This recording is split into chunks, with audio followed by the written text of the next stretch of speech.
Hello, hello, hello. Welcome, welcome, welcome, welcome, one and all, to the public square of the city of Regenera on this beautiful, beautiful, beautiful Saturday, in time, in the world, together today. We're gathering to celebrate and embrace and expand the field of rewilding our civic imagination, our civic imaginations plural and our civic imagination collective as citizens of Regenera. The civic field is a field of expansion. It's only been in our modern human time on this plane that we think of the city as something that is necessarily urban, that is necessarily closed, that is necessarily crowded and loud and full of noise. The city has always been a frame for how we understand what it means to gather, what it means to be in community together.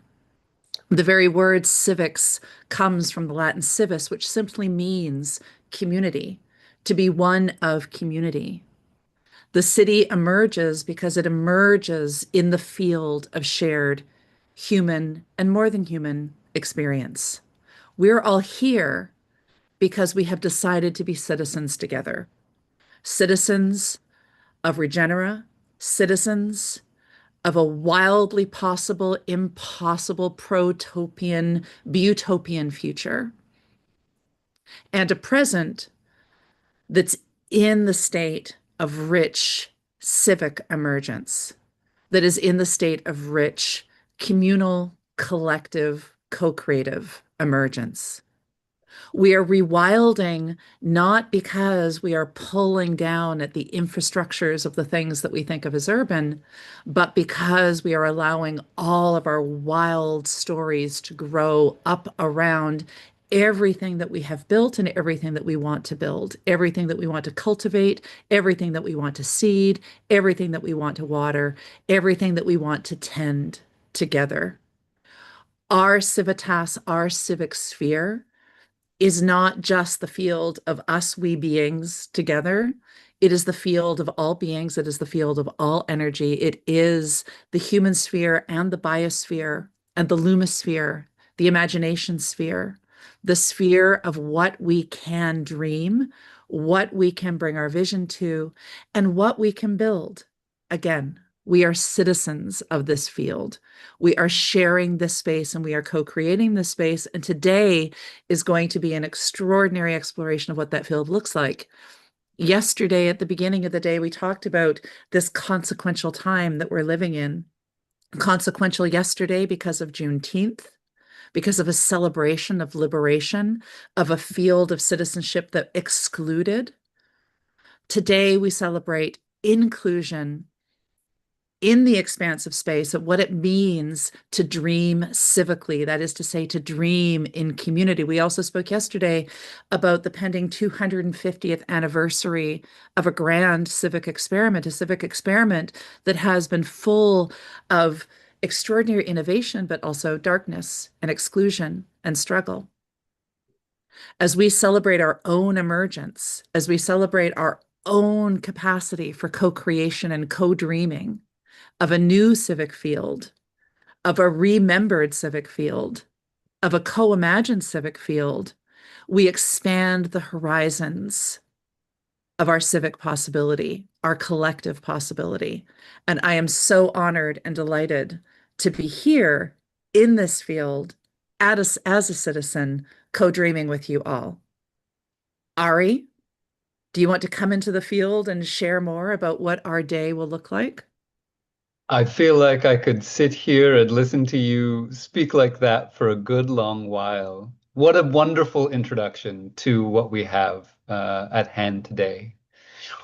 As we look into rewilding our civic imagination, we're going to be listening to explorations in What is it like to build with living architecture? We're going to listen and look at what it is to live into the myth that we're weaving to create a world that we want to be in rather than a world that we are in tension with. We are going to be hearing a number of different talks around what it is to educate in a time where our very conception of what the mind and consciousness is and is for is evolving and changing. And we're going to be engaged with what it looks like to design not just for the human inhabitants of our civic centers, but to design for the greater co-inhabitants of that space, be they small creatures that we attend to in the day-to-day, or the much, much, much larger than us creature of our collected biosphere. And so with that, we begin our day with just a most deeply moving engagement to look at what it means to move from a declaration of independence to a declaration of interdependence. Roxy?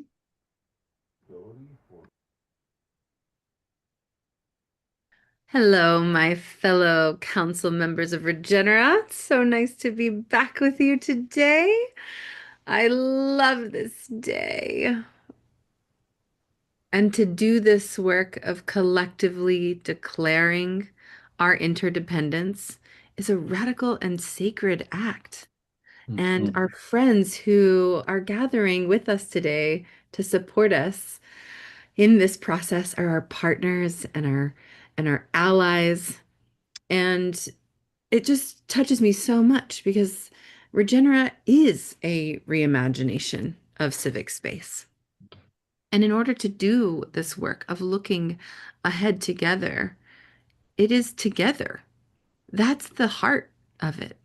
And what a radical act it is to say really clearly what it is that we truly will stand for. And so I'm going to bring up our dear friends, Amelia Rose Barlow, and her partner in this wonderful initiative, Amanda, who actually is just arriving into the room. Hi, Amelia. Hello, hello. Oh my goodness, it is so fun to be here. I feel like I stepped into the most imaginative space and this is so exciting. So nice to see you. So nice to see so many beloveds here. Thank you for having us. This is a deep inspiration and is such a deep signal to the work that I think we've all carried for so long and to make visible the interrelatedness that we have here in this work is just so beautiful. So thank you, Ari and Roxy, and all of those who've made this possible, and everybody here joining us.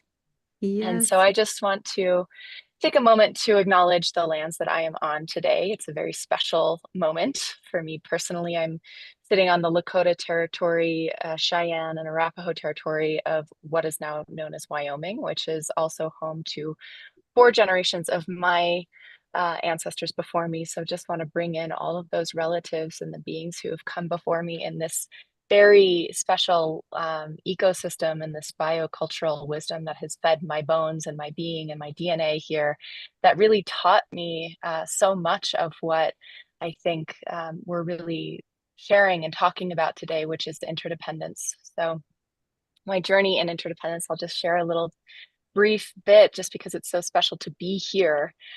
This land mass, I was raised here in adjacent to the largest untouched wilderness of the lower 48, riding my horse and with my dog for hours on end by myself, along with my more than human relatives. And it really informed the way that my outlook on the world kind of took shape. And I sometimes take that for granted.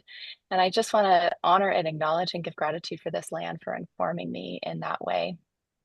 And I would also like to speak to my ancestry, who has carried a lot of this work forward, and I feel as though I'm sort of the next in line here. And a lot of them have been working around this, what I now conceive of as a social technology of declaration. And I just want to acknowledge that this is the 30th year anniversary of my father's Declaration of Independence of Cyberspace, and also to the many generations before me that had participation in the Declaration of Independence 250 years ago. So it's a deep privilege and lineage that I feel like I'm carrying and trying to do my best to put a spin on that ball moving forward. And what I've learned about declaration, the social technology of declaration, is this amazing capacity to do what I was shared with me by this incredible woman named Primavera de Filippi, called hyperstition, which is the ability to forecast the future by declaring it. And so there's a technology in that ability to say what really matters most to us, to make that visible to each other, to commit to that thing that matters the most, and then forecast the future by declaring it and create it with one another. So this is the technology that we're really using here today. So that's the declare piece. On the other side, there's the aspect of interdependence. And so as a young person, as I was going to the launches of Netscape and Google and Yahoo and these spaces of cyberspace, as I was beginning to enter into cyberspace, I had this deep feeling that if we're not careful, we might sort of be stretched across the division point between bits and atoms. And what was really needed was the ability to understand our inherent interdependence, even in those spaces. And as I've worked across democracy, climate, and technology, I've really seen and tracked the moments of the codification and replication of the story of separation that is driving a lot of the crises that we're facing right now. And so in that I thought maybe 15, 20 years ago, oh, well, maybe what we really need is a declaration of interdependence. And so it has been a really long, beautiful journey of coming to this exact moment with this exact configuration of people to share a project that is very near and dear to my heart. And just want to acknowledge and uplift the incredible co-steward Amanda Arch here, who has put her amazing mind, spirit, heart, brilliance, policy strategy behind this, and really has championed this to bring it to bear. And so today is the first day that we are announcing and making public the technology of a Declaration of Interdependence that is in a humble launch in order to celebrate the 250th anniversary of the Declaration of Independence. And so with that, I want to also invite Amanda to share into this space anything else that comes to you as far as the spirit of this initiative and what we see moving forward in this next year and beyond. So yeah, I just want to give it to you, Amanda. Thank you so much, Amelia. And it's so wonderful to be with you all today.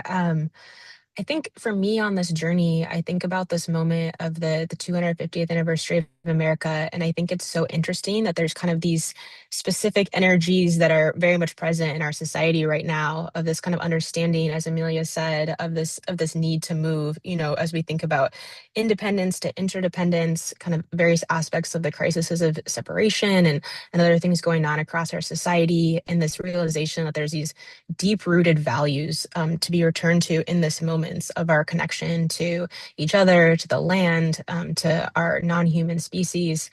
And then on the other side, this awareness of these new technologies, that as we think about what it would mean to make a declaration in today's day and age, it's probably not going to be written with a quill. It's going to be written in these new ways for everyone to have a participatory voice in this moment. And so that's what I think is the culmination of this tool that we're going to share with you all, is what are the underlying values that we want to declare together, and how can we do that in a way that ensures the most inclusive for as many voices to participate as possible? And so that is our intention and hope of this Declare Interdependence tool that is very much at the beginning journey. I think we see the 4th as the kickoff to a year-long inquiry that we want to have on this declaration process. And so one of our hopes of presenting to you all today is we'd very much love your feedback in this process and helping shape this and to make it a useful, engaging tool for all, and just really value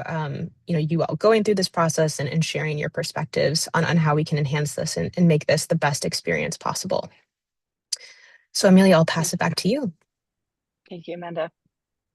I just want to back up for one moment to set a little bit of context into the 250th anniversary. So 250 years ago, there was a deep, well-established democracy that pre-existed on this land, and that was a deep influence onto the founding fathers as they declared independence. And I just want to name that the Haudenosaunee Confederacy had a deep influence in the way that this U.S. democracy was founded. And I would really encourage everyone here to go back and reread the Declaration of Independence, because if you see what it says, it's actually empowered by nature and nature's God. That declaration then empowered a constitution empowered a United States government. And so we're looking at this moment, as Amanda spoke to, as the opportunity to reassess what we're laying on, what is the foundation of our declaration with each other. And again, to make that publicly known and then shoot that out in front of us like a hyperstition or a prayer, and then walk towards that with institutional builds that really put into practice the principles of interdependence. And so the reason why we're presenting here in this community is because we believe this community is dedicated and committed to putting those principles into practice. And so that's really what we're here doing today. So thank you for being that kind of community. So with that, I will, if it is okay, I would like to share screen. Do I have permissions to do that? Yes, I do. And I would like to present to you Declare Interdependence. So acknowledging that so many different people through so many different streams into this river have contributed into this thinking, I want to uplift a member of this community, Carson Linforth Foley, for designing this beautiful site. This is, I would consider this maybe 0 to 1. So it is not by any means complete in its narrative design, but it is really here as a tool for you to begin playing and inviting others into declaring interdependence with you, with your community, with one another in a larger collective. So these declarations will be displayed publicly again for us to have some kind of North Star in this moment of division and separation and polarization, to create a unified vision for the future that we do want and build together. So creating your own personal declaration of interdependence, each submission will be publicly shared and woven into a larger collective declaration. In the middle of that, as a community member, you also have an opportunity at the end of your process of declaring interdependence on this form I will walk you through shortly, to select Design Science Studio, which is so awesome because that means that your personal declaration will be woven together with the mission statement of Design Science Studio to create your own very unique declaration artifact that hopefully we will then be able to look at and go more deeply into at the Interdependence Summit that is coming up. So I just want to share this. This is the first community declaration that has been created, and each person who submits to this declaration will change organically, which is really exciting. So it'll continue to morph and change as each voice comes into this stream in the river. And then each personal declaration will also contribute to the collective declaration. So again, as Amanda said, this is not one quill by a certain demographic of small group of people. It is really about, hang on one second. It is really about the ability for us all to contribute to something that is organic and a collective voice. So if you have a time and an opportunity today, I strongly encourage you to read through this declaration that has already been created by the few handful of collaborators and those who have contributed thus far. And it's a beautiful declaration. So the idea is for each individual to go here to, actually here, let me walk you through this. Go to the landing page, read through some of the declarations, and then when you're ready, you can begin by making your own personal declaration. So America is turning 250 as the United States approaches the 250th anniversary. We have a chance to reflect on who we've been and what we are becoming and the futures we choose together. Interdependence is not a new idea. That is certainly not a new idea to this group of people. And then why declare this kind of social technology that I was speaking to name what sustains us, what we're committing to, and to the world that we're wanting to build together. So at this point, you get ready to declare. I will say that it's about 15 to 20 minutes to 30 minutes, depending on how deep you want to go. That is entirely up to you. You can submit one sentence, you can write as long as you'd like. So it's really dependent on how much you want to give to this process. And then here, you begin with naming what does interdependence mean to you. You have these little icons down here that can kind of walk you through a little bit more deeply into these topics. What are you interdependent with? What is your vision for an interdependent future? And what is your commitment to this future? And then where do you call home? Your name, your email. Your email and name will never be used other than to send you your declaration with an editable link where you can edit your declaration and your name that will be publicly presented, and then keep you updated for this initiative if you so choose. So at this point, you have the opportunity to select Design Science Studio, which will allow your declaration to contribute to the declaration of Design Science Studio, which is really exciting. And so with that, I just want to say thank you so very much for your contribution to this process. And I'm really looking forward to potentially being able to use this artifact in the moment of celebration on the 4th with you in person in Hopland, to create a deeper process around this artifact of declaration into what we're committing to together, how that might look, and how we might work in coordination with one another to move that forward to the practices of interdependence and creating the governance and financial systems that are in alignment with that. And with that, I hand it back to you, Roxy. Thank you so much for this opportunity. It's such a pleasure to be here and just celebrating this first moment with this community here in presenting Declare Interdependence. What a historic and important day. Thank you so much for being available today. I know that today was a bit of wild time with you being in Wyoming and on the move, and it's just so special that we were able to have this particular opening, because today is all about rewilding our civic imagination. And so it's the most perfect day, the most perfect day for us to possibly share this. And so it's such an honor to be in partnership with both of you and with this process. And thank you also for bringing the historic lineage, both your ancestors, but also, just the reminder for me and the telling for everybody about the broader connection of this with your father, Amelia. It's always such a gift to have an opportunity to reconnect to your history and your background as well in all of this.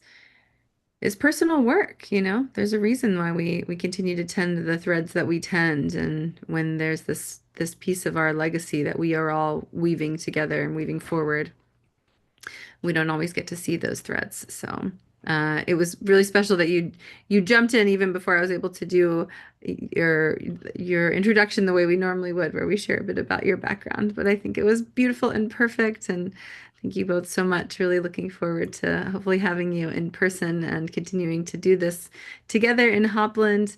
And we'll also send this out as well in the community follow-up emails and stuff, so people start to work on it. Thank you so much. So grateful. We declare interdependence.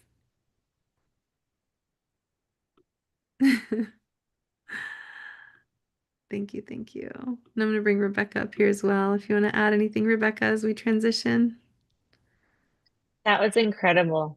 And it's just such perfect timing with the 250 and the solstice and Regenera rising. And I can't wait to write my declaration. I've got it queued up for after I give a talk later. Just amazing and really, really lovely to be in community with both of you.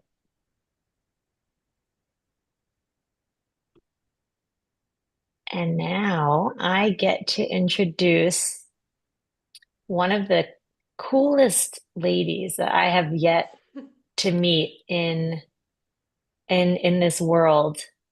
I get to introduce you to Gigi Vanderbroek. She is a techno-mystic storyteller and climate futurist, moving between ancestral, ecological, and cosmic realms, with Taino lineage shaped by a nomadic life, working at the intersection of youth power, systems change, and humanity's remembrance of earth and sky. I'm very, very honored to be able to introduce Gigi as she tells us about becoming ancestors. Thank you so much, Rebecca. It's so lovely to be here with all of you.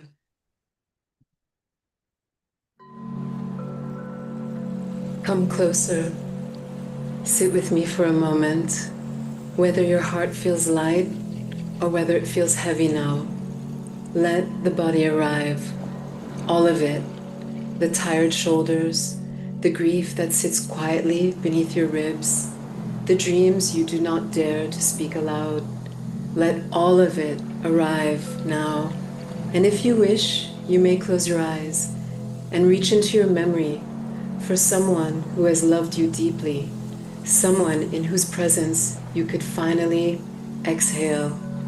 A grandmother, a grandfather, here or departed, a beloved elder. Feel their presence, the warmth of their hands, the softness of their eyes. Now place one hand upon your heart. Feel the small, wild rhythm of it. This heartbeat did not begin with you. Someone carried you before they knew your name. Someone dreamed you without knowing your face. Someone loved a future they would never see. And because they did, you are here. Perhaps you arrived carrying sorrow, uncertainty, questions too large for words. Let the earth hold them. She has carried mountains. She can carry this. She has carried oceans. She has carried generations. She can carry this too. She knows the weight of your footsteps, the warmth your body leaves behind when you rest against her. She knows the places where your heart has broken open, and she knows the names you still whisper when nobody is listening. And if you become very still, you can feel her now, breathing beneath you, patient, ancient, alive, like a great mother resting, her dark hair woven through roots and through rivers, her breath rising through moss and stone, through seeds softening beneath the soil, dreaming of forests, of whales, of wildflowers, dreaming the world into being. The mountains are breathing inside your bones. The ocean is remembering itself inside your blood.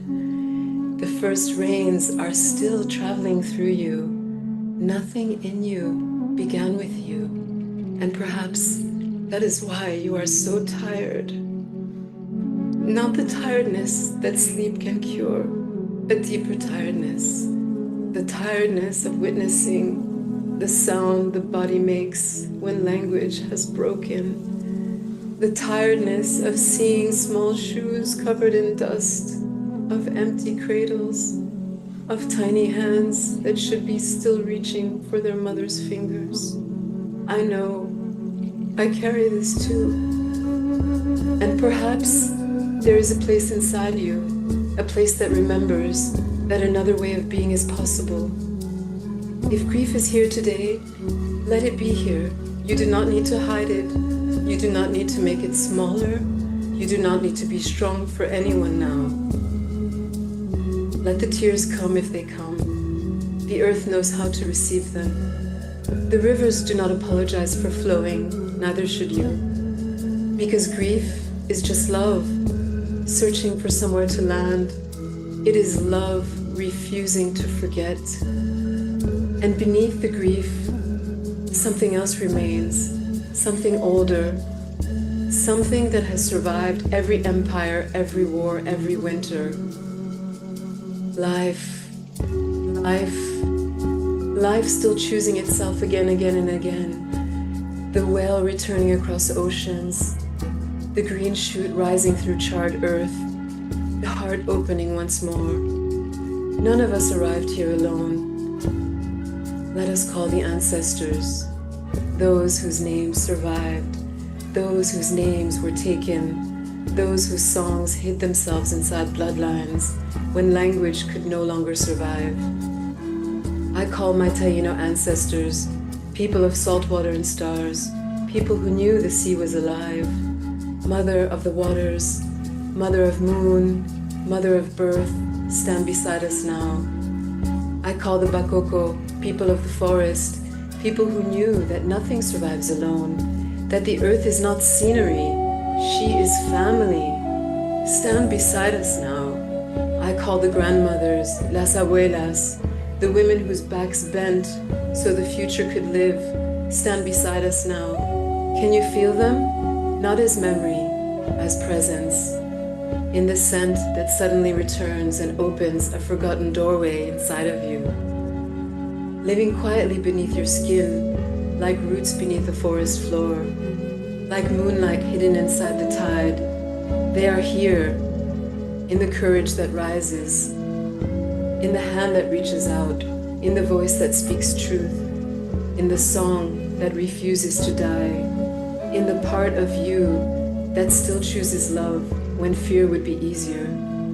Can you feel them? Not below you, not above you, within you, breathing. They are the reason we know how to love children, the reason we gather around tables, the reason we tell stories, the reason we plant seeds, the reason we continue. They are not gone. They have become river, forest, wind, memory, instinct. They have become us. And perhaps that is why our hearts ache when we watch the children, because they carry something that we have spent a lifetime trying to find our way back to. Not just innocence, something older, something wiser, something wilder. The feeling of lying in tall grass and forgetting where your body ended and the world began. The certainty that the river was speaking, that the trees were listening, that every living thing has a place here, that no one stood outside the circle, not the child, not the stranger, not the wounded, not the forgotten, that the earth did not ask who you were before offering you water, that the sun did not ask where you came from before warming your skin. You belonged the way rivers belong to the sea, the way breath belongs to body. You belonged because you are life. And life recognized itself in you. I can hear them, the children who are coming, the children who have always been coming, their laughter scattering through the world, wild, uncontained, impossible to hold, their dark feet with soil, their hair tangled with wind, their pockets heavy with treasures. A stone polished smooth by 1,000 rivers of years of river song, a feather still carrying whispers of the sky, a piece of sea glass holding an entire ocean of light. And they stop suddenly because sunlight has become trapped inside a spider web, because a snail is carrying an entire spiral universe upon its back, because they have breathed upon a dandelion and watched their wonder scatter into the wind. 100 tiny departures, 100 tiny beginnings. because a dragonfly has arrived wearing the colors of a dream, because wonder has called their name. The children still know, they still know rivers are alive, that trees are listening, that stones remember, that the earth is speaking all the time, and the earth, the old grandmother, watches them, and something in her softens. Like rain arriving after a long season of drought, she drinks them in, their wonder, their wildness, their fierce delight at being alive. And through their eyes, she experiences herself anew. Perhaps the children who are coming are not asking us to invent something new. Perhaps they're asking us to remember what we once knew, that rivers are relatives, that forests are teachers, that the earth is alive, and that wonder is not something we outgrow, it is something we return to. Can you feel them? Waiting, not in fear, in possibility, like seeds resting beneath winter soil, like birds sleeping inside eggs, like forests hidden inside acorns. Can you hear them, listening for the stories we are writing with our lives, asking us, what did you choose? What did you protect? What did you love? What did you leave behind? And here we are at the turning before the solstice, the long breath between what has been and what is becoming. For thousands of years, humans have gathered at this threshold, watching the sun, watching the horizon, listening, waiting, remembering. Something is ending, we can feel it. Ways of living built upon separation, ways of seeing that forgot relationship, ways of measuring value that does not honor the sacred. The old leaves are falling, the old stories are loosening, the old skin is shedding, and this can feel frightening until we remember how the forest works. Nothing in the forest is wasted, not the fallen leaf, not the broken branch, not even death. The compost is holy. Everything becomes nourishment, everything becomes soil, everything becomes life again.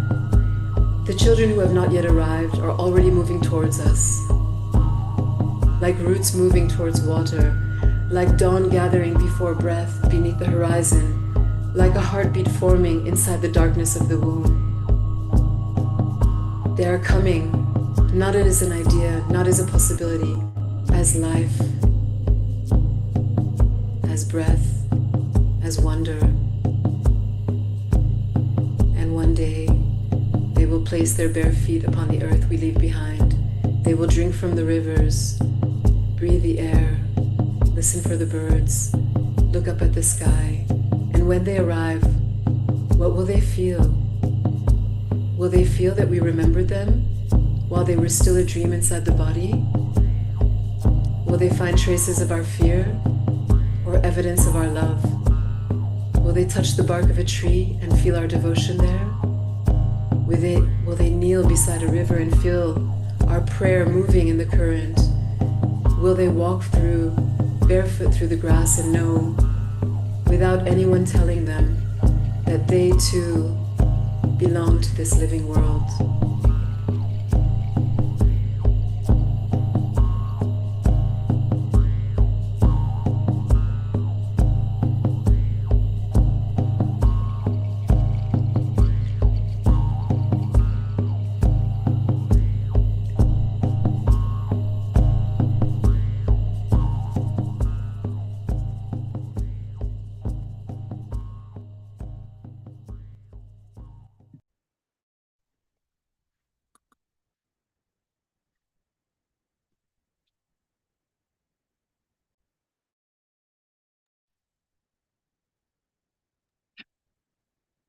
Wow.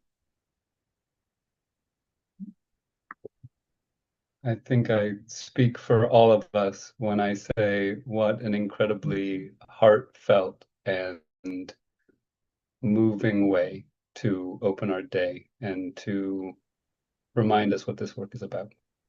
Thank you so much, Gigi.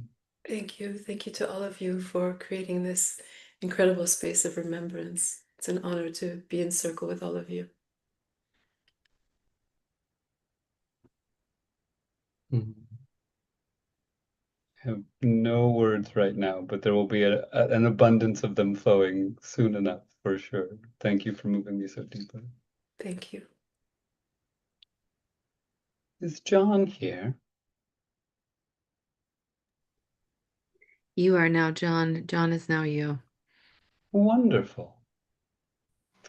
Well, it is my absolute pleasure to introduce Govind Chittarath and Harlan Emil Gruber, speaking about, and John as well. I'll pass it off to you, John, to do the introduction.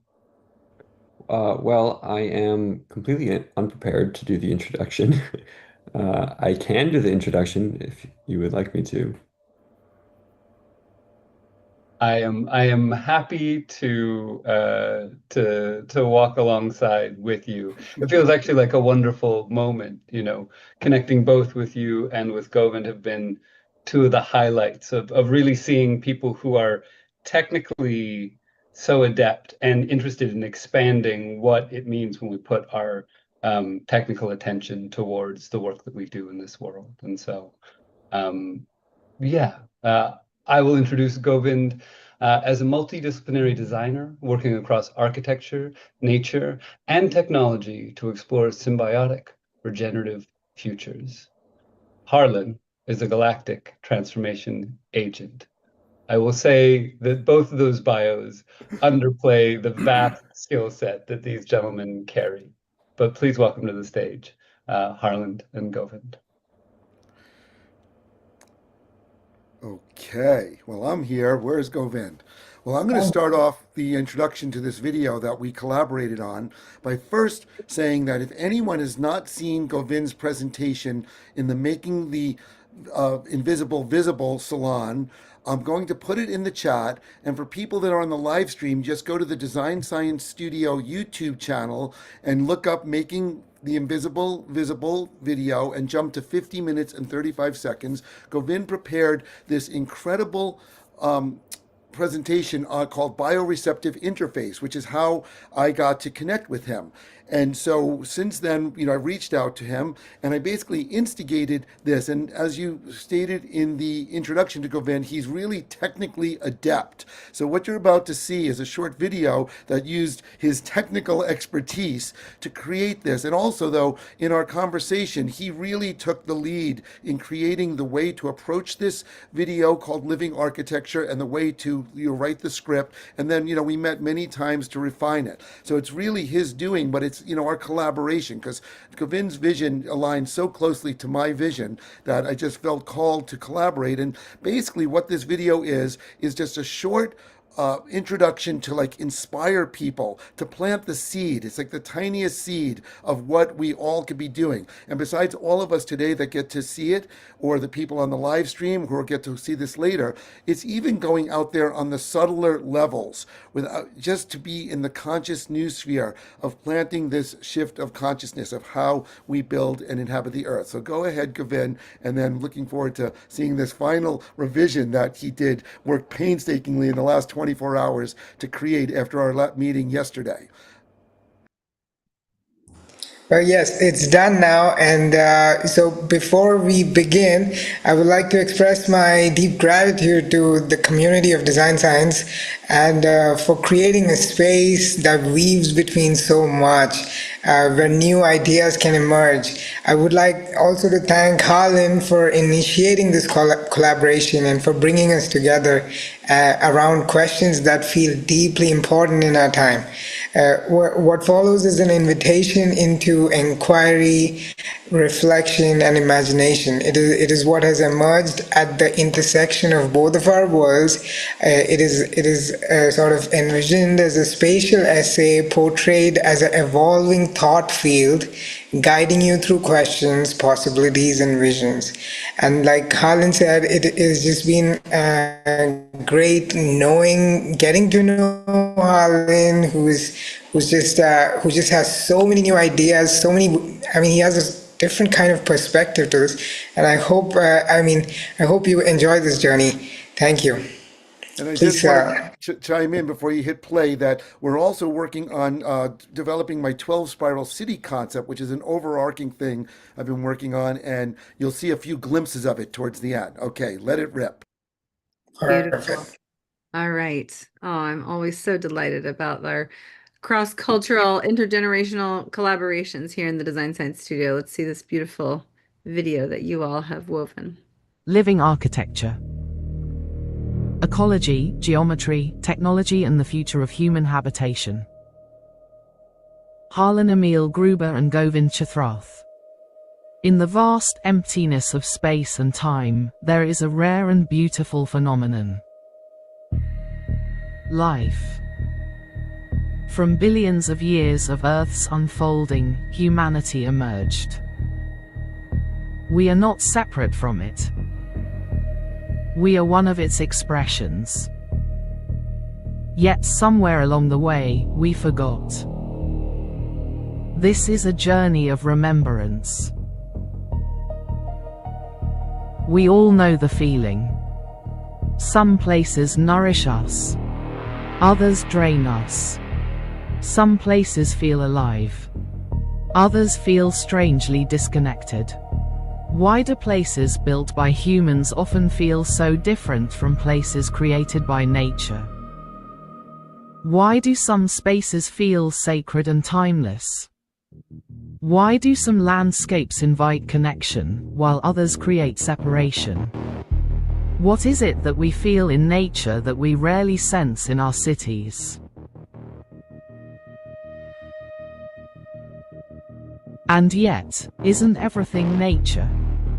We think of nature and civilization as though they are opposites. But where does one end and the other begin? The minerals beneath our cities. The metals in our machines. The silicon in our technologies. All come from the earth. And so, do we. What is it about nature that makes us want to tame it? What have we forgotten? What if nature is the expression of a deeper intelligence woven throughout the cosmos, revealing itself through patterns, relationships, and forms that echo across scales?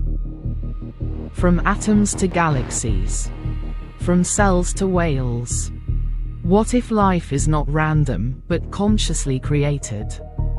Organized through pattern, through proportion, through coherence, through structures that connect the smallest and largest expressions of existence. What if life itself has a language? And what if we are not separate from it, but participants in its unfolding evolution? Life flourishes through connection, through countless relationships woven across scales. Forests exchanging nutrients through hidden networks. Rivers linking mountains to oceans. Ecosystems shaped by reciprocity and interdependence. Life is not a collection of separate parts. It is participating in a larger whole. What if our buildings could participate in life rather than merely contain it? What if our cities could become ecosystems? What if architecture is the link between humanity and the living world?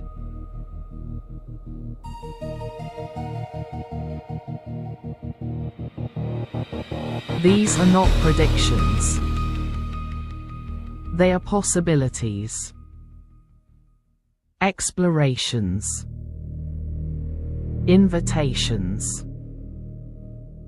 Visions of what will emerge when humanity aligns with nature's evolutionary intelligence. What if future architecture is not separate from nature, but symbiotic with it? What if the next civilization is not built, but cultivated organically? These questions are not abstract. They are the living edge of our time. Humanity has become a force that disrupts the very systems life depends on. We cannot continue as we have. We need new ways of being. This work is a seed, planted in the soil of our collective imagination. May we choose to weave our existence back into the fabric of life, in harmony, in humility, in belonging.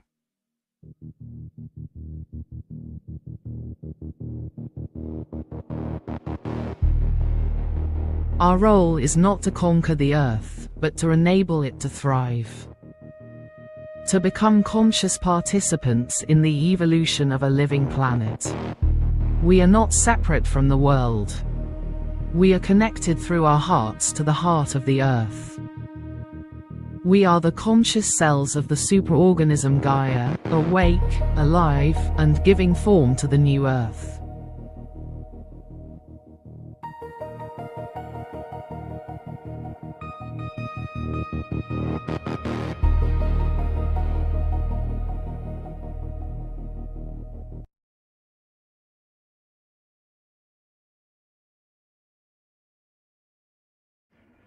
Well, thank you. Gavin worked so hard. I was just an instigator, so really, really honored that he was able to make such an incredible video.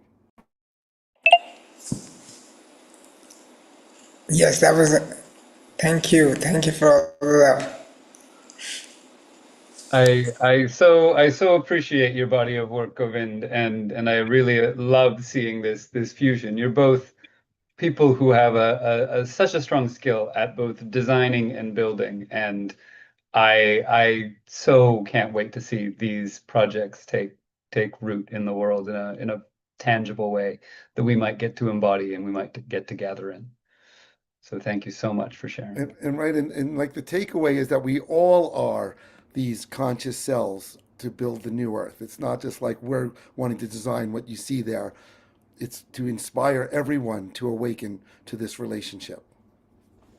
Absolutely. Thank you too so much. Thank you.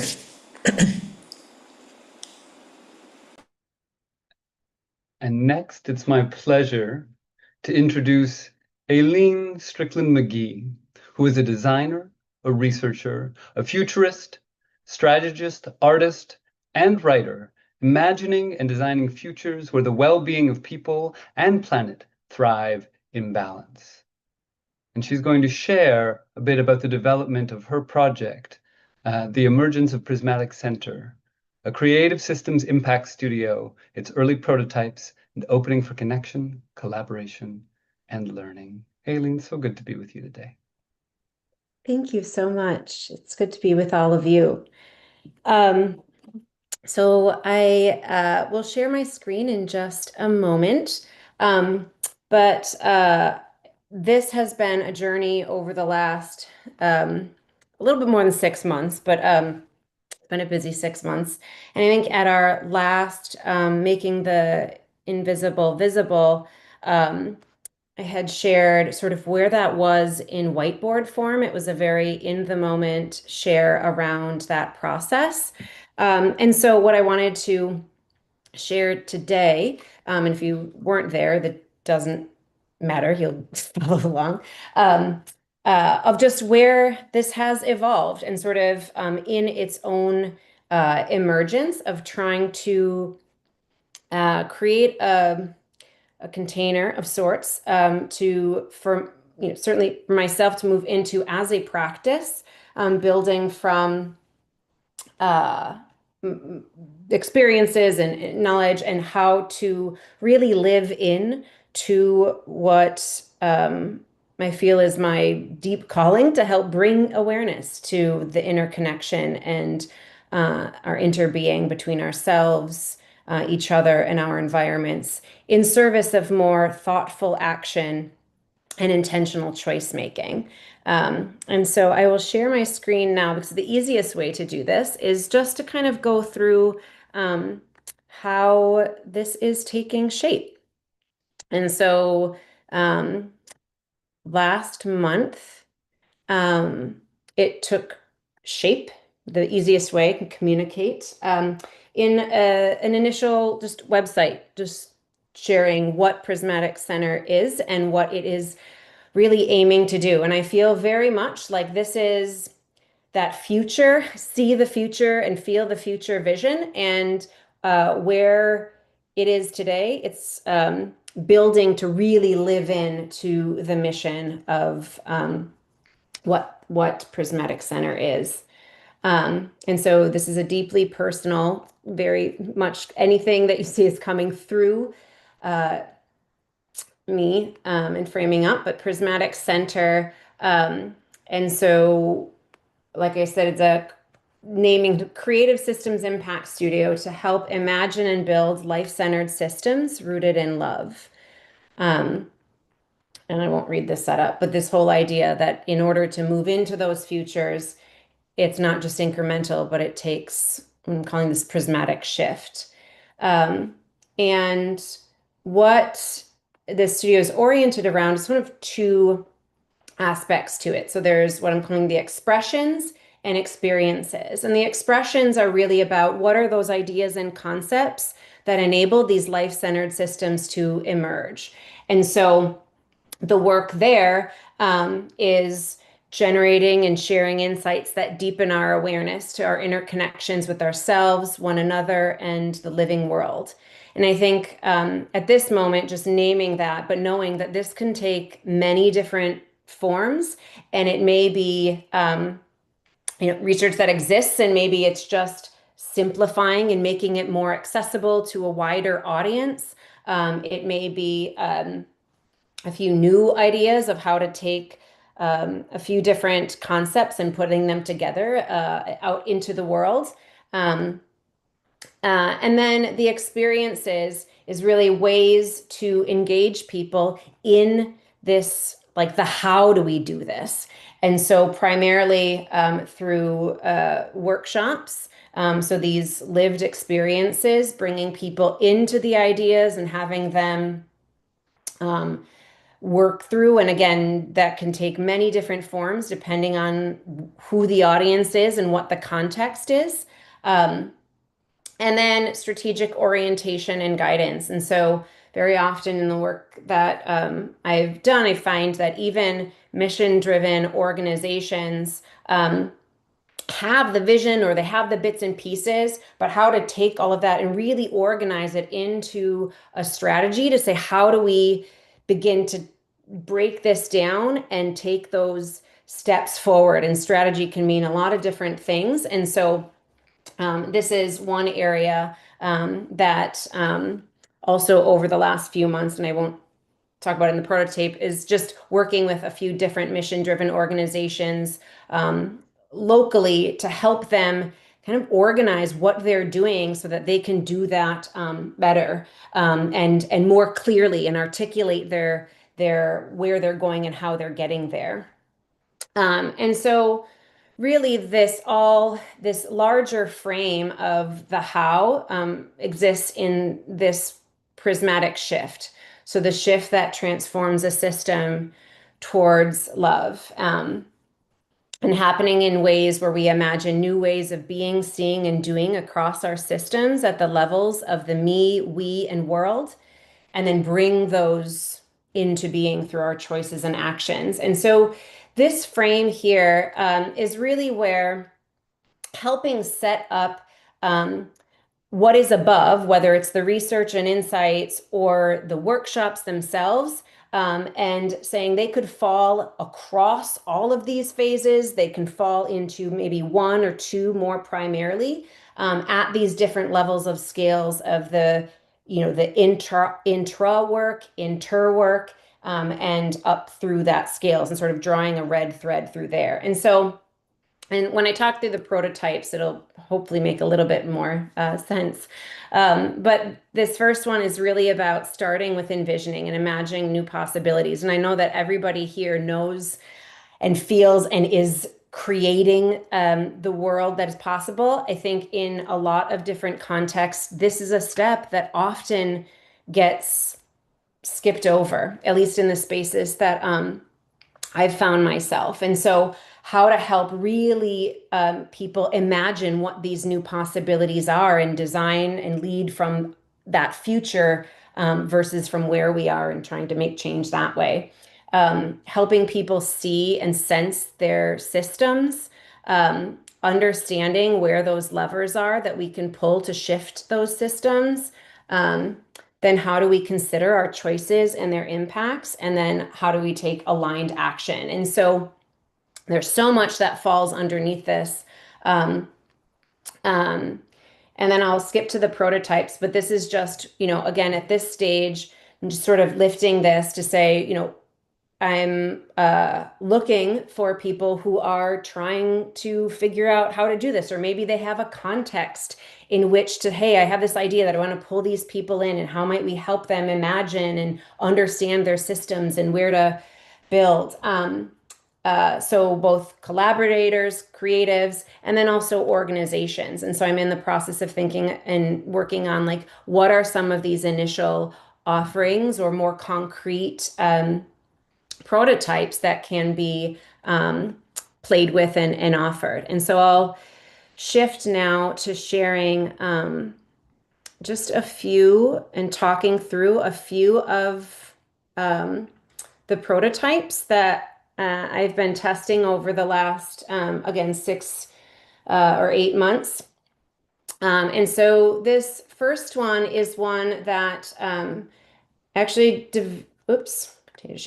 developed for a convening in Aspen last year around with all of these different leaders at large organizations who are leading sustainability, DEI work, all of that, and saying, how do we begin to think about systems change? And that's an audience that this way of thinking is not maybe one that's as present as it is for everybody on this call. And so that was a 2-hour prototype last summer, and then I ran it again in May with some climate leaders across some various organizations to really have them look at how do they envision change. And so it was bringing in a little bit of mindfulness activities into that, and then having them write like an email from their future self as if the things that they were working on were wildly successful. And so had them do an exercise where they were writing an email to themselves. Again, this is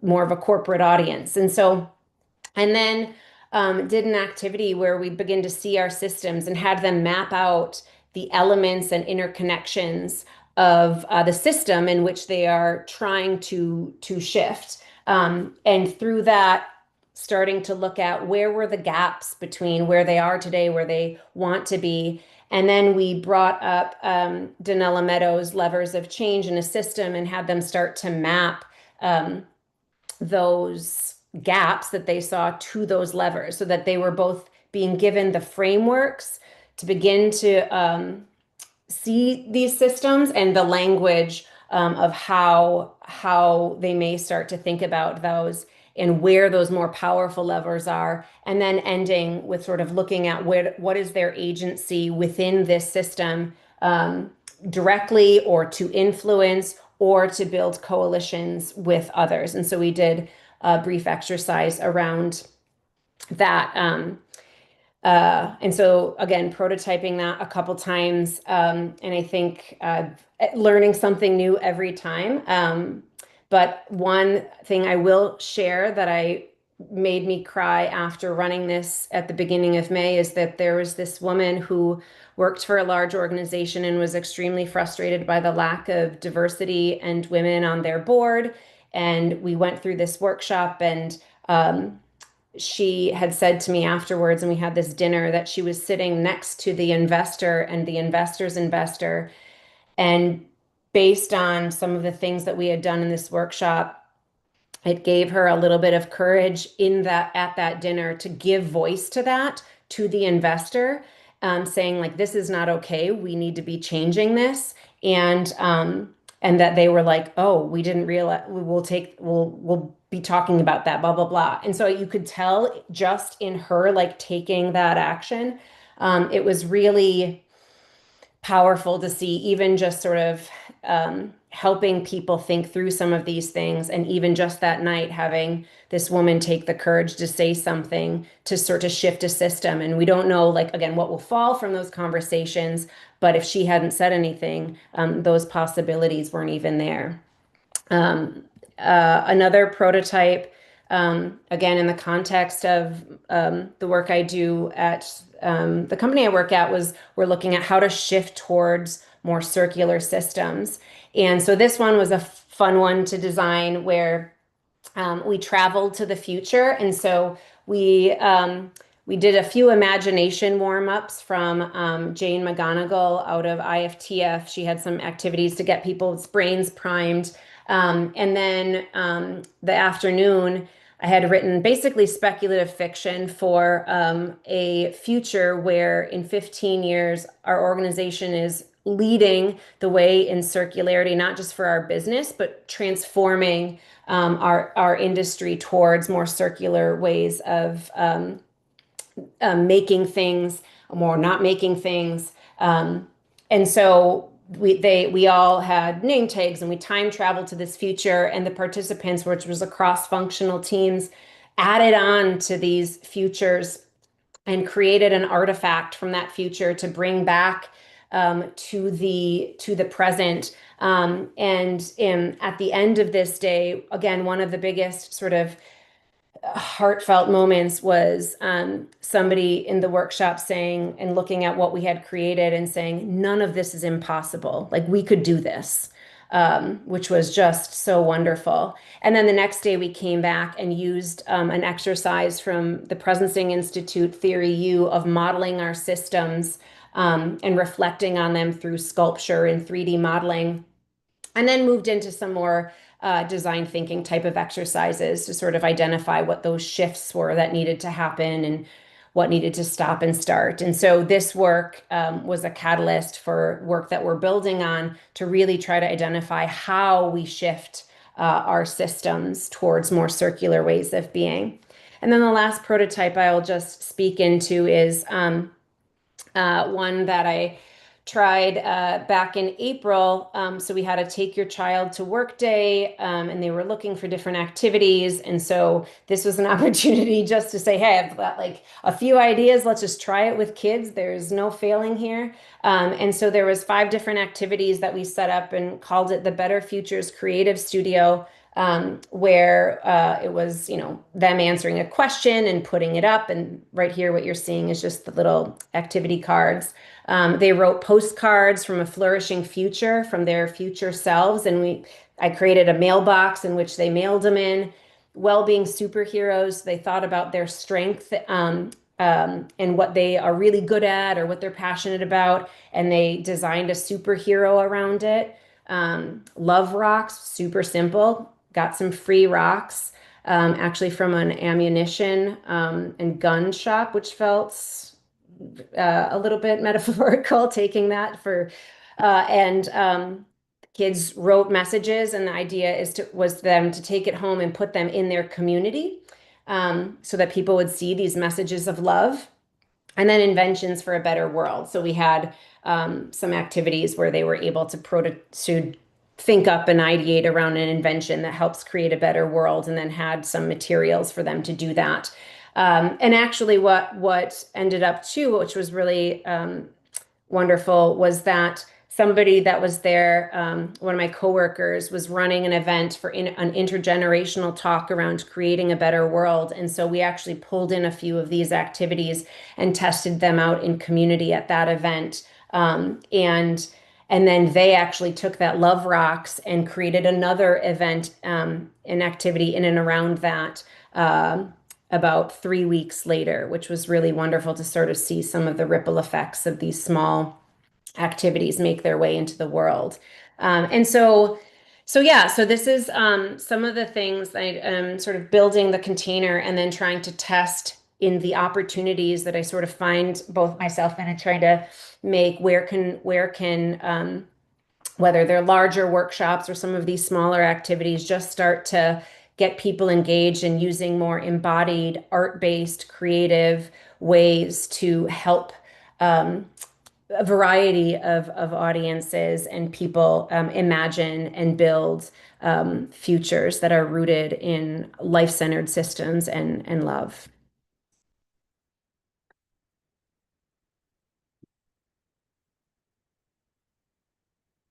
And that's all.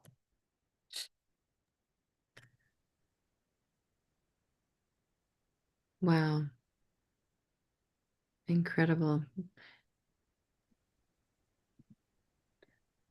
And that's all. Yeah, just amidst everything else. But like I said, I think in what I'm finding is like, I mean, I'm a designer, so it's like I need to like make things like very tangible, and having a lot of ideas, but like, what is the context? And so I think that's always where I tend to struggle. And so I think seeing these moments of like, oh, here's an opportunity to build something out in real and test it. And I've just been trying to lean in to that and sort of let, perfect not be the barrier to the possible. And again, I think some of these things too, how to build that and share that and grow that. I think that Love Rocks one was just like, it was a super simple one. But to see sort of like the engagement with it, and we put some rocks out even in front of my house, and our neighbors have started to come up. And we're talking to our neighborhood association now. So it's really, yeah, these seeds can spread in yeah, just wonderful ways. You are a wonderful seed, spreading regeneration and immersive and life-changing experiences for people. And I have to say, Aileen has really, every time you've presented, I'm like, wow, how practical, methodical, consistent. And I think there's so much for all of us to gain from your presentations of all of this incredible work. These are the bridges that you are building as a designer. And I just know that this work, as imperfect as it might feel, is just really incredibly impactful. So thank you, Aileen. And we've put different ways that you can stay in touch, that you can keep up with Prismatic Center, both at the website, on Instagram, and also reach out and get connected with Aileen Strickland McGee on LinkedIn. You're just so open and so willing to design with others, and I think that's just another, just really, it's a part that makes you just a wonderful revolutionary, and it's just been wonderful to be in DSS with you. Thank you, and thank you all for your time and attention. I deeply appreciate it, and the push. And I will say, Roxy, especially 2 months ago, pushing me to share because that's a hard thing, and I think that I have seen the ripple effects of that push 2 months ago in myself and then out into the world. And so such a deep, deep thank you for you and for this container to help give me confidence to share and lean in. So thank you.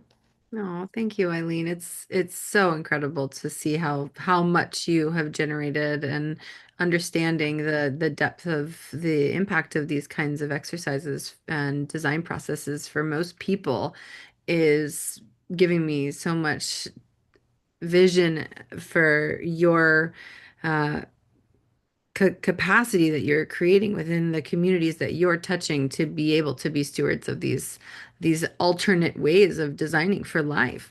And I often will remind other members of the team, or have conversations about them, about this like important layer of checking in with everybody and really encouraging them to share, because it is part of the way that we've designed the Design Science Studio to have these moments for sharing. And it's pretty common for people to have a layer of not necessarily feeling ready, or knowing when ready is actually time, or when things are time to be ready, whatever that sort of moment is a pretty consistent pattern. And I know in my heart of hearts from a variety of different folks throughout the years of saying like, oh, if I hadn't had that additional invitation, I probably wouldn't have pushed myself.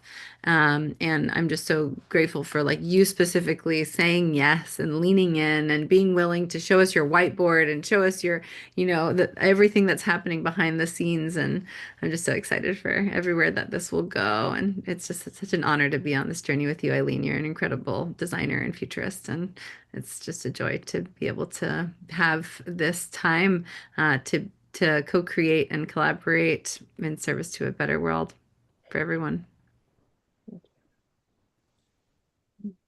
Cute. Thank you both. And now I think we're gonna move into Roxy. Don't you go away because we're gonna need you back up here with Gigi and Pauline. So as everyone's coming up, now is our opportunity to explore innovative learning programs that cultivate creativity, connection, and systems change.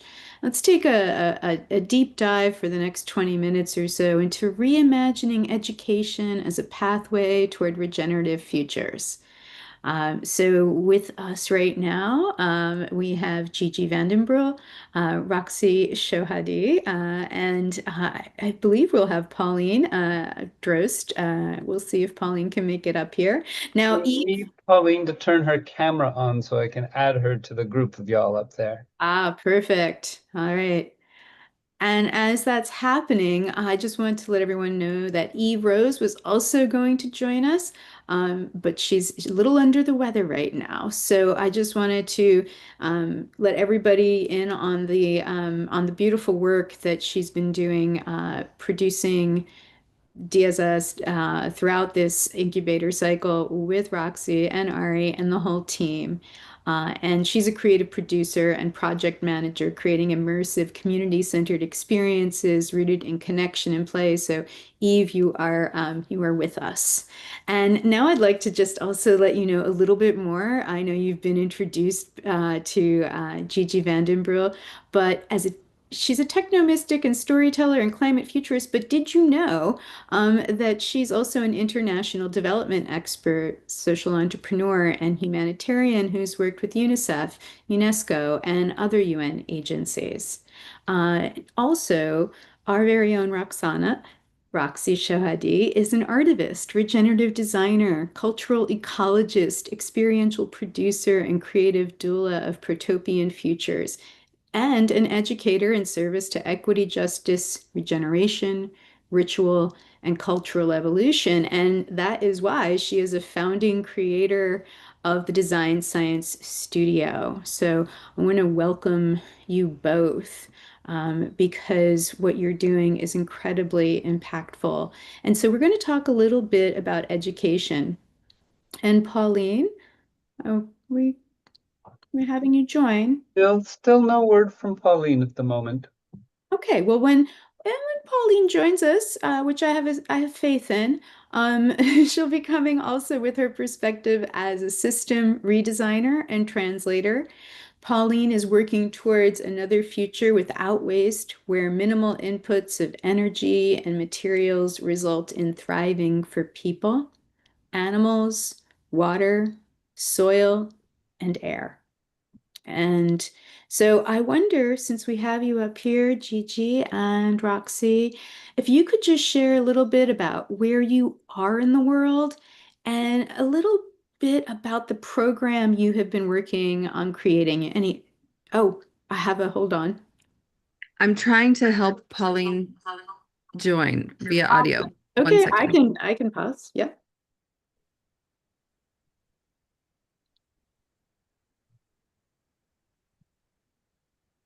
If we put out a little collective on-screen energy.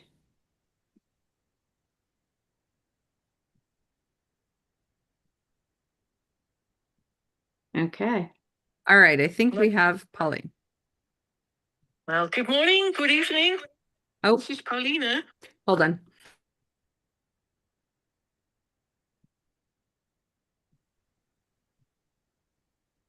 All right, I think I've got her. Can you hear her? Yes, I can hear you. Thank you, Roxy. Wonderful. Okay. So Pauline, we can't see you, but we can hear you loud and clear.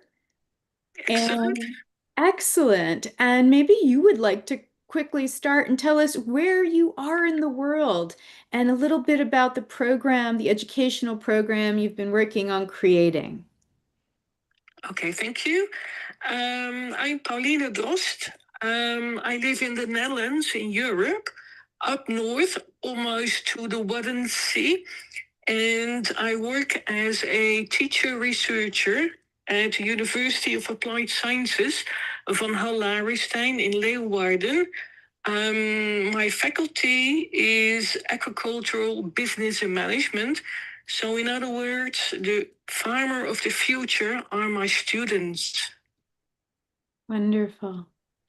And Gigi, would you like to tell us a little bit about what you're doing these days? Yes, of course. So I'm working presently with UNICEF's think tank. It's called UNICEF Innocenti. It's based in Florence. And basically, I have the privilege of working with young climate leaders on a new fellowship that we've just launched on climate education. And basically, it's an 18-month initiative that's really at the intersection of education, equity, and climate action. And we're co-designing this program with young leaders, so researchers, educators, and all of this is grounded in the Convention on the Rights of the Child's General Comment 26, which is all about the right to a clean and healthy environment. And so we're really using climate education as a right and a lever for systemic change. That's the focus of our work. So we basically work with this young cohort of 12, but we had over 18,000 young people apply who are doing climate education across 150 countries, which is a real sign of the hunger for this type of work, looking at systems change. And so we're working with these 12 young people to focus on what they're doing at country level. And we call these bright spots. So our aim is to elevate what they're doing so that that can inform policy change and COP processes and the sort of national plans that countries are developing around climate, ensuring that young people are really co-architects of this change. Wow. So nurturing tomorrow's farmers, nurturing tomorrow's bright spots, and then Roxy nurturing all of us here as well. Would you like to tell us a little bit about what you feel is going on here in Design Science Studio and in how we fit into this? Absolutely. The moment that we're in calls for a radical reimagination of education, how we learn and live and become together. And in order to meet that moment, in relationship with all the principles that we've learned from nature, from regenerative design, from design science, which is short for comprehensive anticipatory design science, coming from Buckminster Fuller, and the power of creativity, speculative design, artivism, all of these things to help us to decolonize our imaginations and empower and cultivate the courage and creative capacity of everyone in humanity to shape the world, to shape the future. That is ultimately what we are up to in the Design Science Studio, is building that capacity so that we can be co-stewards of these futures that work for all of life. And so the Design Science Studio is an educational and cultural incubator and community of practice that I had the honor of co-founding in 2020 and am now co-stewarding with you and Ari and the others in this amazing stewardship body and council. And we are now 6 years in since the beginning, halfway through the design science decade. And that's brought over 460 creators to launch over 350 projects from over 50 countries around the world. So what I'm hearing, and thank you all, because these are such intertwined, interconnected, and inspiring educational initiatives. We can continue to round robin. So Pauline, you would be next. I wonder if you could tell us a little bit about, what inspired you to create and to start doing education the way that you are. What were the gaps in the education that was being presented to these farmers of tomorrow? The gaps are really, well, we've been talking about climate change. In the Netherlands, we are rather fortunate not to have that severe effect yet, though when farmers have land close to the sea, they will notice salination of their soil. And we also experience in the Netherlands changes in the weather pattern. So they see that the seasonal rain, the patterns are changing. So farmers have questions, farmers have worries, and their children bring in those questions into the classroom. And together with a certain type of research projects, we dive deeper into what kind of adaptation or mitigation probabilities do they have and what type of solutions they might have. And that's quite interesting that so far we wish to have technology as a part of the solution. I am aiming into bio-based, nature-based solutions, which are quite unusual for the Netherlands. So the gap is the farmers don't know, they experience issues, their children don't know, and together with our educational programs, we dive deeper into possibilities and their solutions we bring back to the farm level. And step by step, we see changes in business models. Step by step, we see changes into openness to innovate. Mm.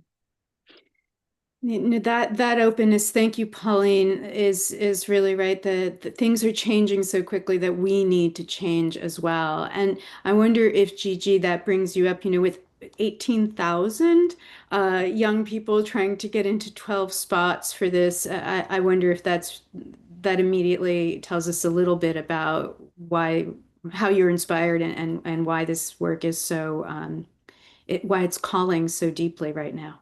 Absolutely. And what Pauline shared around young people driving solutions, that's really the focus of our work because we realize we're currently living in an age of meta crisis, no? So the challenges, climate change, AI, digital transformation, economic instability, I mean, the demographic transition, right? We know 1.2 billion youth will be entering the workforce in Africa alone over the next decade, and there are only 400 million jobs expected. There's mental health pressures, there's democratic distrust, there's, as we know, rapid technological acceleration. And so our central question is, how can governments and institutions make better decisions for future generations that actually meaningfully include children and young people today? So, decisions about the future shouldn't be made without those who are inheriting the future.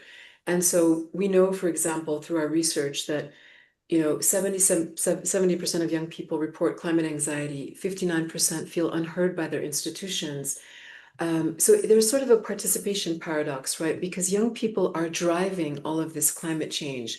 They're the ones who have all of the power. They're organizing their communities. They're not waiting for governments to catch up with them. They're not waiting for education curricula to be adopted. They are actually educating in their communities. They're the ones transferring knowledge between the younger generations and the older generation. So being in Design Science Studio, I've really started to perceive young people as trim tabs. They're the network amplifiers, they're the knowledge, transmitters, they are, and yet the paradox is 81% of them describe participation as being tokenistic with limited policy impact.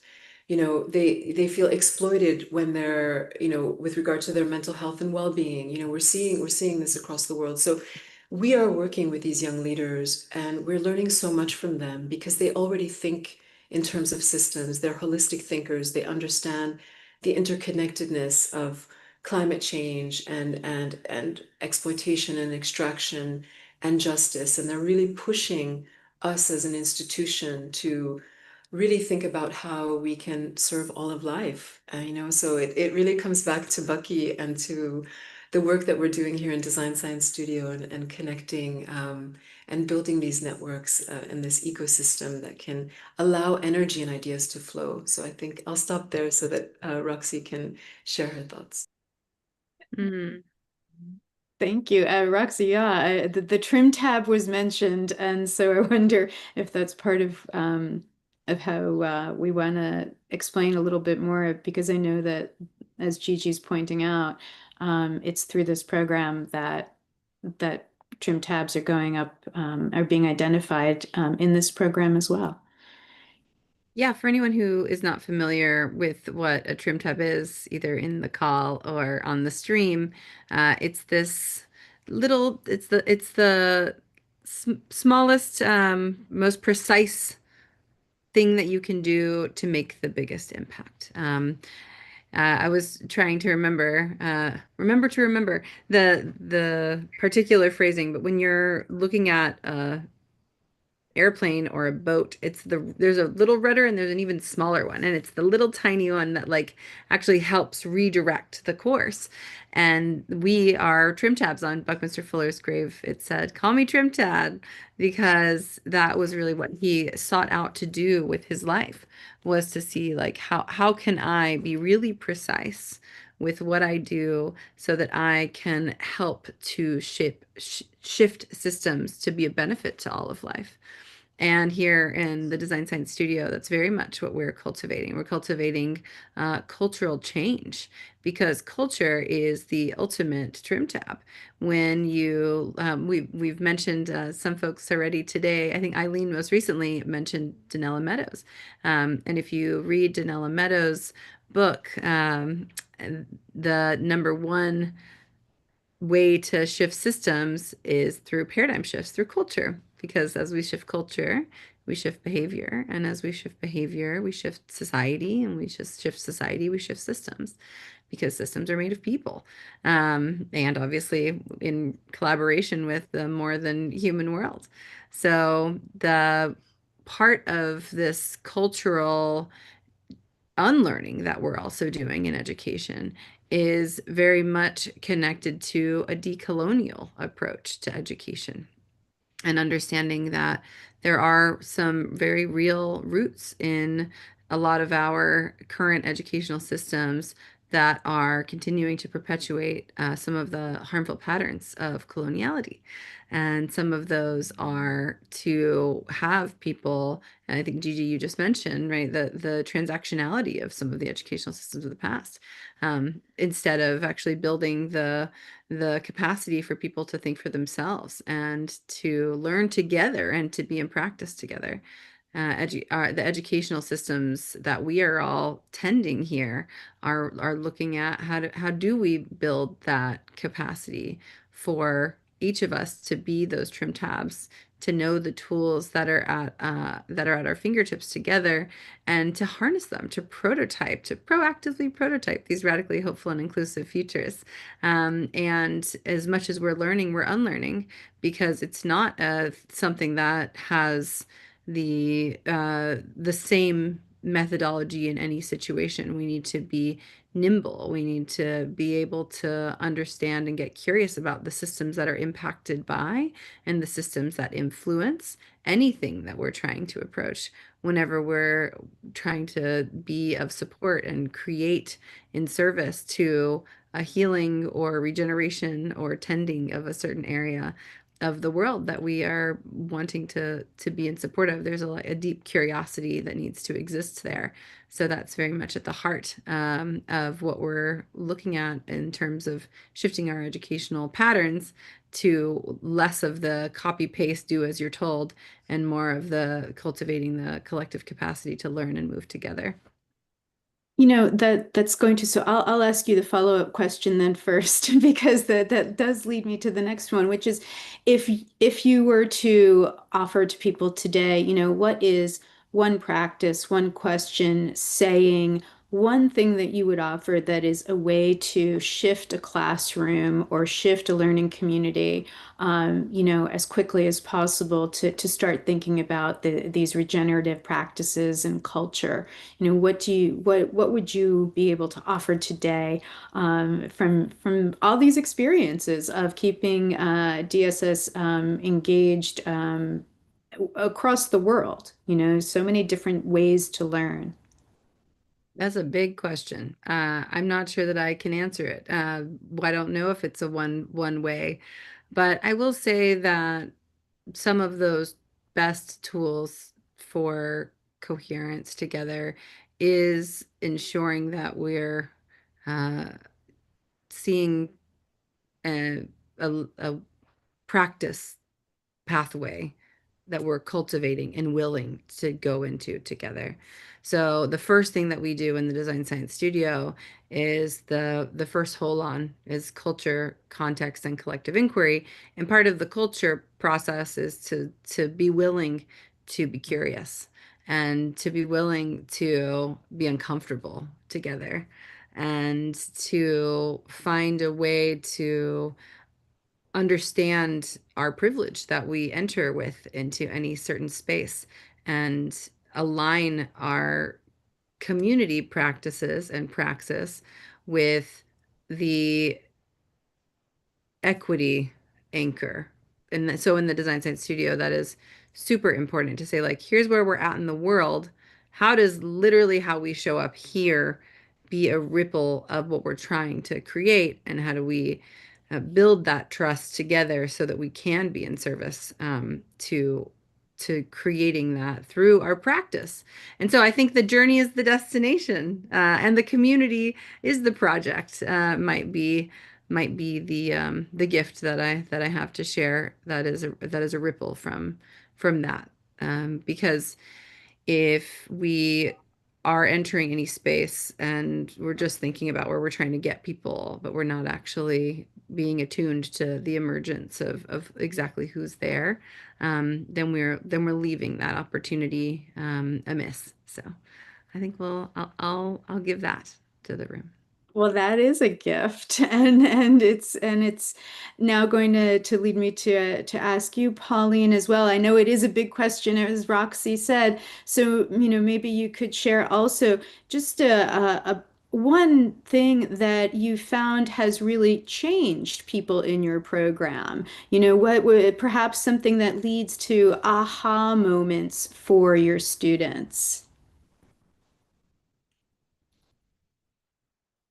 Pauline? I forgot and I muted myself. You're good, Pauline. I forgot Okay. that and I muted myself. You're good. Well, it's no problem. Thank you. I love, working with technology, but sometimes you need scenario B, right? What was an aha moment in my, as a work as a teacher? Well, giving assignments that students freezes over that I'm not able to do this. This is too difficult for me. This is beyond my ability, and then give trust and attention and time and inspiration, and pick up their hands and most of the time also feet. Let's go outside, let's put on your boots and stamp in the mud and ask this farmer who is doing also its daily work, and ask, be curious, feel, smell, cook.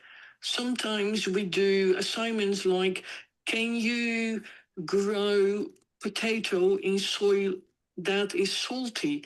And then students will say, well, it's not possible. And then I bring the students over to the farmer who has grown potato plants in soil which is salty. And then we harvest the potato, cook them and eat it. And then think and taste and have this sensory feeling. So it's a combination of, you have to use all your senses within the assignments, being an educator.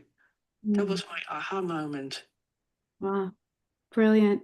Gigi, I wonder if you'd like to build on any of this. Yes, absolutely. I'd like to build on both what Pauline and Roxy shared. And I think one of the lessons we're learning is that, one of our North Stars is really embodied experiential learning, as Pauline is saying, going out and touching the earth, coming back with what they've learned from their communities. I mean, all of that lived experience is very valuable insight for us.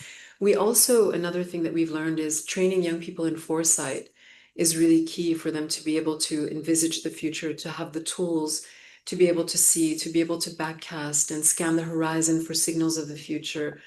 And something we're seeing also is that, it's really the system sometimes fails. The intelligence is there, it's in the young people, it's in the communities. But, often it's looking at which are the voices that are not being heard, which are the voices missing, whose voices yield power, and how can we bring those voices into the conversation, into the co-creative process. So, I would say, if I were to give advice to people, I would say, don't start with a program, start with the relationship, start mapping the ecosystem. Because nature shows us that healthy systems don't grow through control, they grow through connection. And then I would say design with people, not for them. And as Pauline shared, build trust, not just infrastructure. When we start to trust young people, everything shifts. We start to see that they move from participating to actually really generating influence. I mean, these young people I'm working with, they don't just have projects, they're working to design legislation with governments. They're working to influence their national plans. They're 10-year-olds are working to inspire others to not just plant trees, but to think about nature as a living being. And it's just, I'm just so inspired by these young people. To me, they're the ones inheriting the future, but the ones also teaching us. They're our greatest teachers in terms of how to create a regenerative present and future. So. Well, we have to wrap there, but we will put everybody's information in the chat, and I do highly recommend that if you are interested in any and all of these educational projects, please do connect with Pauline, Gigi, and Roxy. There is just such a span of programs that we just talked about, and they touch so many lives. And I just want to thank you all for helping us to look at how we do weave and connect, align, stay curious, and design with, not for. I'm just very grateful. So thank you all for being here today. Yay. Thank you, Mariette. Thank you, Roxy and Pauline. Thank you. Thank you. That was just incredible. Being a part of DSS and being able to watch you work, Roxy and Gigi and Pauline, who I don't know as well, but I'm still very impressed with.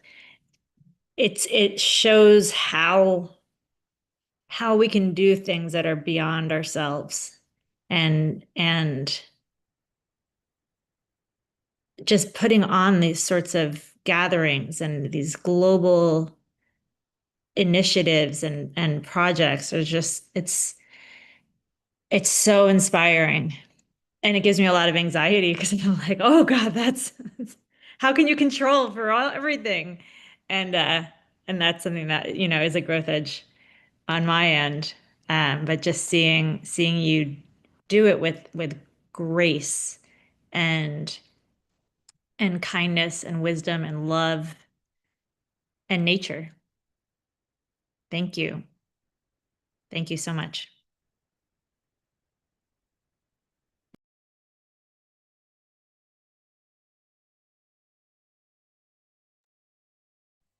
And now I believe that we have Roxy leading us back into, oh, Roxy's saying 1 moment.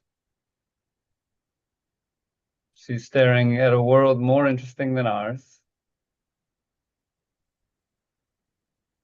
I'll add my face up here so that you're not alone, Rebecca. You know what Um, I'm making sure the other room is open for Spencer, trying to multitask because our beloved Eve is sick. So maybe as a way to begin, if thank you, Rebecca, for everything you said. I love you so much. Gio, if you could frame up a little bit for people the neighborhoods of Regenera, I will get Topia queued up here in just 2 minutes. I feel unprepared to do such a thing in this moment of time from the top of my head. Oh, well, you That's know, oh, Mariette feels prepared. do. Great. We could do it together, perhaps not alone, but but we can start to talk about it. I know we have, let's see, Natura and Agora, and I feel like the Agora is a theme that you are well acquainted with, Mr. Geo / Ari. Pardon me? Perhaps not today. I would love to be able to draw up my notes with a little lead time. So do you have? I can do it. I can do it. All right. That was what a great plan. Fabulous plan. Well, you know, the citizens sometimes get stuck in their own neighborhoods and they don't always branch out. But it's important to have a little time to play. So we've been the neighborhoods of Regenera. There are many. One of which is the Arts District. It's a lively and beautiful place. We had a very fun time in the Regenaissance Cabaret last night. If any of you were here, wow, what a journey. We also have a beautiful neighborhood called Natura. It's as Mariette said, it's a place to connect with her. So it's very much inspired by our relationship with nature and ecology and healing as well, and how important the healing of our ecosystems and the healing of our bodies are for the healing of the world. The village is one of the neighborhoods, and that neighborhood is all about reimagining how we live. So that could be regenerative land projects. It can be the future of cities, but really also holding this civic architecture as well, which is very much about today, right? Today's rewilding our civic imagination. And so we are going to be exploring some of these neighborhoods. And the last one that Mariette just mentioned is a neighborhood that is very near and dear to many of our hearts. That neighborhood is called Agora or Agora. It's also where Bucky's lab is. And so traditionally, agoras are these philosophical centers and places for knowledge and wisdom to be gathered and shared. And Bucky's lab, so we keep talking about Buckminster Fuller. He's one of our important and wise elders that is very much at the backbone of the Design Science Studio. And the Design Science Studio was created in partnership between the Buckminster Fuller Institute and Have Ritual, our creative studio. And so together we created the Design Science Studio and this legacy of Buckminster Fuller, really focused on how do we create a world that works for all of, he said all of humanity. I actually suggested we switch it to all of life, and it has been formally adopted over the years, which is a natural transition, I think, for all of us to see that it does need to work for all of humanity, but humanity is but one part of this bigger living system, and Buckminster Fuller was very much akin to that. All of his work was also very inspired by the geometry of nature and the underlying structures across all of life to the scale of the universe. And so Bucky's lab is also the incubator and makerspace of Regenera. Mariette, you wanted to say something? Yeah, I do, because there's something before we go into the tour as well, that all these spaces right now reside on a platform that we use called Topia. And what I just wanted to like bring people in who might not know, and just to give you like a little bit of background of why I love these worlds so much, is that on Topia and also in Newark City, which is a platform that we use, but Topia is the one we're going to be looking at today. It is so easy to start to build your piece in there, that what I found is it helped me to bridge just the vision with what actually happens when we design in space. And even though that's cyberspace, it's still space. And I think that that's one of the most amazing things, is that we are designing for these ecologies, and we actually get to experience, what it is to design a little portion of a game space, of the play, the serious play that is just such a leading edge in everything that transforms education into something you want to do. It transforms challenges into gamified challenges that again also feel more bite-sized and more exciting, and not so scary to perhaps, try, fail, and then try again. So just wonder if that's part of the reason why, Topia became just such a fun and exciting place to bring DSS into when you first started. Yeah, it's very accessible. It's playful. And also when we first started the Design Science Studio, we had this opportunity in the middle of the pandemic to bring folks together in a way that they could simulate part of both the lived, felt sense of going on an adventure through each other's visions and minds in ways that could only be accessed on the internet. Um, and yeah, it's grown. It's grown into this beautiful container for hundreds of projects. And we're just going to give you a little bit of a taste. But I put a link in the chat that folks may have not yet explored. And we're going to have more time later today and a bunch of time tomorrow. And you'll start to see in Catalyst just these big chunks of time with different links of different worlds and different neighborhoods that you can explore, which is just open for you to wander. I'm going to take us just actually to the home page of Regenera so you can understand how you get there. So when you arrive to the homepage of the regenera.city, you get to learn a bit about the background of the story and the world of Regenera. In 2021, a movement had been growing underground for decades and started to emerge. It was carried on by all those who were tired of hearing, "That's just the way things are." So this goes on to talk about how, the future is always first an idea. And in order to help to shape these futures, we are standing on this precipice of practicing and empowering the stories and the spaces that will bring about the Regenaissance and create these futures that we want together. And so Regenera is at the heart of the Regenaissance. And as you continue to wander, you'll meet some of our friends in Regenera. Ava and Gloria will meet you as you arrive into this part of the city. And they'll tell you about the story and the story world. But in order to get us to Topia, I'm not going to take you through the whole story because they're already bickering here. Don't mind her; she's always grumpy. They're friends though. They're sisters, sisters sometimes they bicker.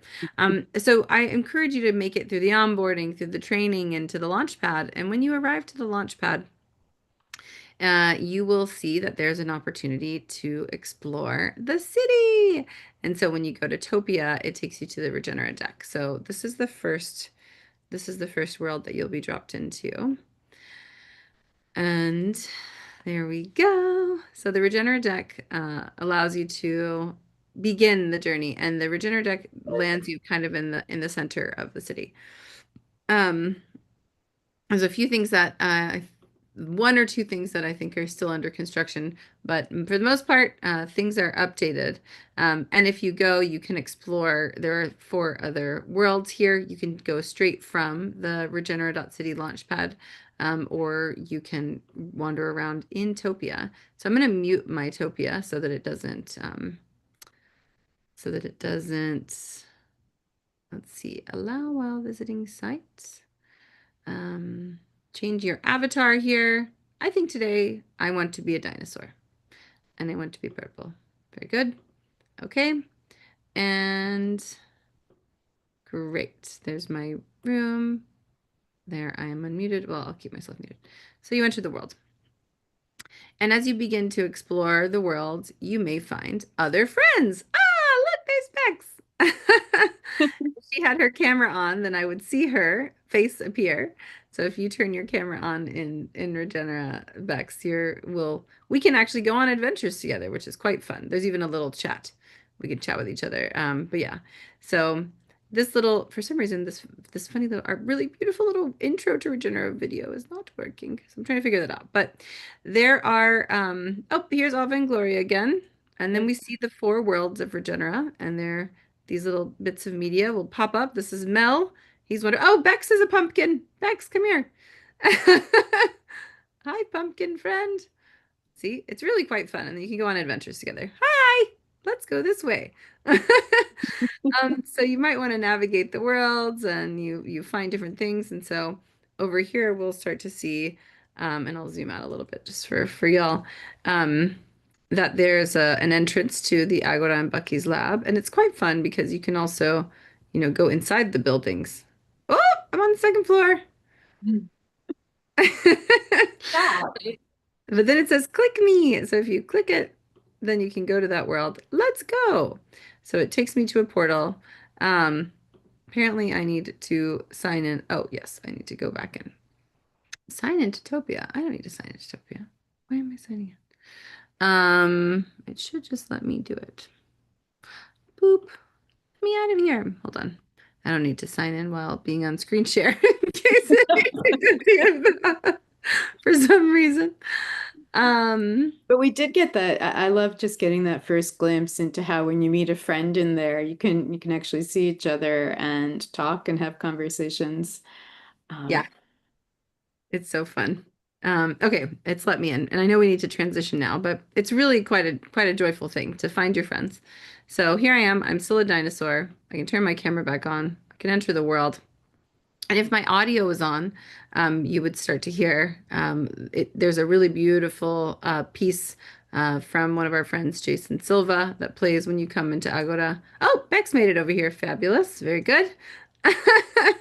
Should we do your next presentation from inside of Agora? And then if you wander over, you can start to find a bunch of the projects. So there are all kinds of incredible projects from across the Design Science Studio in Topia, years and years and years of projects. And one thing, this is a perfect segue because we are about to have a Choose Your Own Adventure segment. And one of those Choose Your Own Adventures is going to be with Malcolm. So you can either access it from Catalyst, or I can drop the link in the chat here in just a second. And you can go and experience the Realistopia Finding the Future project that Malcolm is doing each day of the Regenera Rising Summit. And so today, Malcolm's Finding the Future session is connected to his project, the Realistopia. And his project is really built on how, there are so many stories of apocalyptic futures that surround us and try to overwhelm us, but they're not the only stories that we can tell. And so the inquiry that Malcolm has for us is, what if there was a good future for all of us out there? And so this is going to be this other thing that you could go do right now, other than staying in the main room, is the second of 3 collaborative Finding the Future sessions, where we'll all vision together what the good future could look like and the steps we can take to get there. So I'm going to leave Topia, as cute and wonderful as it is, and I highly, highly, highly recommend that everybody to spend lots and lots of time in Topia, because literally hundreds of projects are in there. We have some two other worlds. I couldn't find these links a minute ago, Della, so I'm so glad you shared them, to 2 of Della's worlds that we were gonna try to explore a little bit now, but we'll play in those a little bit later today when we have another art adventure. Della built her own entire world that you can find from within Regenera, but you can also just go there directly. So that is that's a little quick initial preview of the fun of Topia. And I am going to now just drop into the chat in case folks need it. 2 things. One is just a direct link that will fully take you out of this room uh, into a completely other Zoom. If you want to go and have an experience with Malcolm to find that good future together. And other than that, you can stay in here. And I think John is going to introduce the next session that is going to be hosted by Rebecca Pan. She's going to be unveiling part of her incredible project that she's been working on and give us a sneak peek. So with that, I will leave the stage. I will bring her up, and John will properly introduce you. It's such an honor to have you in the Design Science Studio, Rebecca. Both of you, truly. Yeah. Thank you so much, Roxy. Topia is so cool. I have not spent enough time in it, and it is massive. And I'm glad I haven't spent enough time in it yet, because that means there's more to explore and more to find out and more connections to make. And yeah, really, it's really such a sort of stunning masterpiece that we all get to have a little piece of, which is so cool. So next up is the lovely Rebecca Pan, and Rebecca will be presenting, as Roxy said, a little piece of, oh, and yeah, a little piece of her project. She's a 12 times founder, activator, and organizer. She connects climate and social impact nodes around the world to enable and advance ideas of regeneration, connection, equity, and flourishing for life. Without further ado, let's hear from Rebecca. Thank you. Thanks, John. Can everyone hear me? Great. So I want to use this time as a conversation and a discussion about how it feels like we can be the most impactful with the time and energy that we have. For me, that is Earth scale. And what is Earth scale? Earth scale is an accelerator that's committed to scaling climate solutions, specifically for frontline founders. And what I'm curious in discussing with you, and if you would all come off mute if you're so inclined, because I would really like this to be an intimate conversation. It makes me less nervous. What I'm trying to understand is what we're building, how it's landing, how the language is landing, how the concept is landing.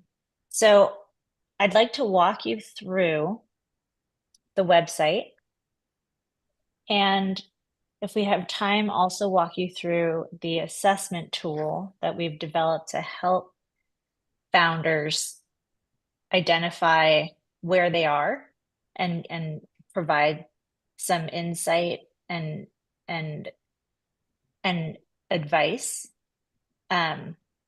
So you ready?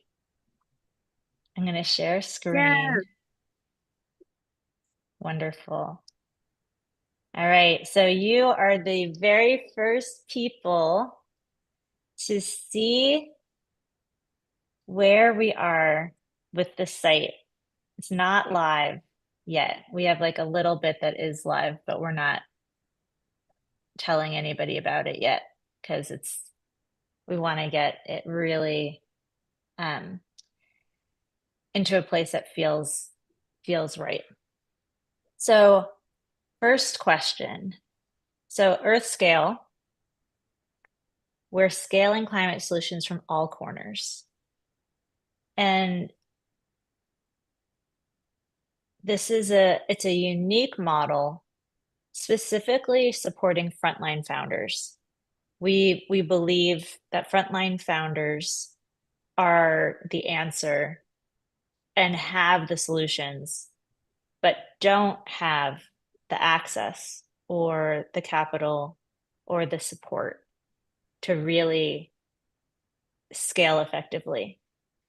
So that's what we're here to solve and to work through. And so one question to you, and I'd love if people came off of mute. I'm not following the chat right now.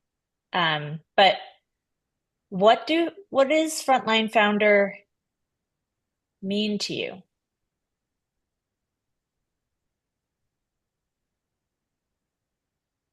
Can you I say, would imagine. oh, go ahead. Oh, I was going to say a frontline founder would be a founder that is directly living in the community that is encountering a climate problem, a climate justice problem, or an ecological problem related to climate change. So they have to be directly experiencing it through their community. Perfect. I would say, just to add to that, maybe extend that, is that it would be a founder that's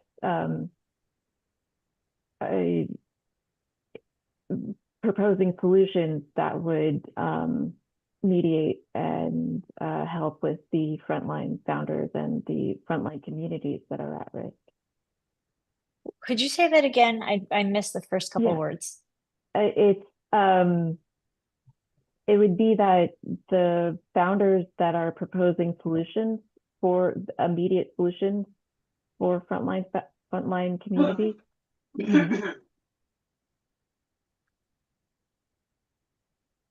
Yes. Yes. Okay, great. So that is exactly what we're intending to convey. So that's really helpful. And actually, this term frontline founders came from DSS when we were doing a pod session, and I don't remember exactly what language we were using, but I think it was Malcolm, who is not here right now because he's doing his own thing in another room, who was like, I feel like you're really talking about frontline founders. So that I'm really glad that that's landing. We're built on Ubuntu's philosophy that I am because we are. And I wonder if that is that something people know? Is that something people are familiar with? Or is that something that needs some more explanation? It's a little vague. It Okay. depends on the audience you're talking to. I would think most people would need it defined if they're new to it. Yes. Okay. All right. Clarified, Helpful. yeah. And Can I? yes, please. I wonder if this, I think just flipping it, where, I mean, you introduce it and then later you can use the term, but you could just say founders on the front line, like if that's what you're trying to say, that way it feels like less like a term and more like a description. Mm-hmm. That could help maybe if it feels just really deeply aligned right now. But isn't everybody in every place on the front line of climate impacts? So I think you're trying to be more specific than that, but you're kind of skirting around it, I think. Yeah, I mean, actually one thing that came up for me when the Ubuntu came up, that concept, I am because we are, is that we are all experiencing some amount of climate something problem issue, something changing, something, and it's all related. We're all on the same earth. So, we're all experiencing it regardless of where we are. But I think the important part is the front line and the founder gives it an emphasis of like the bleeding edge, like the worst problems or the most obvious, most blatant. And founder for me implies this, someone who found a solution, someone who has, the key to solve this problem for a particular location or the entire Earth or whatever scale it is. Or maybe you're implying the people with least resources because people with more resources have more buffer zone between them and climate impacts. And people with a lot fewer resources, may live in neighborhoods where there are no trees on heat when there's a heat dome, or may have food insecurity challenges or crop failures if they're farmers. Small island nations and sea level rise. Yep. Yeah, all of that. We are all impacted for sure, but not in the same ways. Yeah. And it may be important to emphasize that the most important solutions are the ones at the front lines, the ones that, are most severely affected. Yeah, well, I think we do. We get there a little bit further down. One more question before I zoom back out. We're really zoomed in right now, and I really appreciate the feedback. When we say rooted in the global majority, what does that mean to you? Well, I've studied this stuff, so I know that the global majority is what most people would call the global south. And again, depending on who your audience is, and if you're going to want reaching people who might not know that, it's just a matter of, having a little asterisk, having a place that's defined. So that's either a teaching moment, or you can say the global majority is sometimes called the global south. You could just be specific, like right there in the text. But yeah, the global majority is the majority of people who are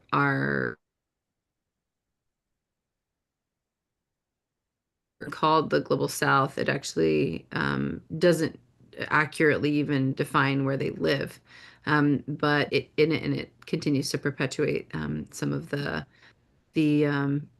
domination of the Western modernity kind of structures that say like we're more evolved or advanced than you or whatever. So yeah.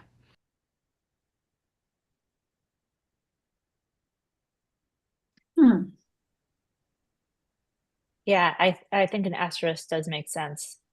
Maybe an asterisk on Ubuntu and global majority. I think the people that identify with these concepts, which are the people that we want to support and believe have the most efficient and effective and relevant solutions, will get it.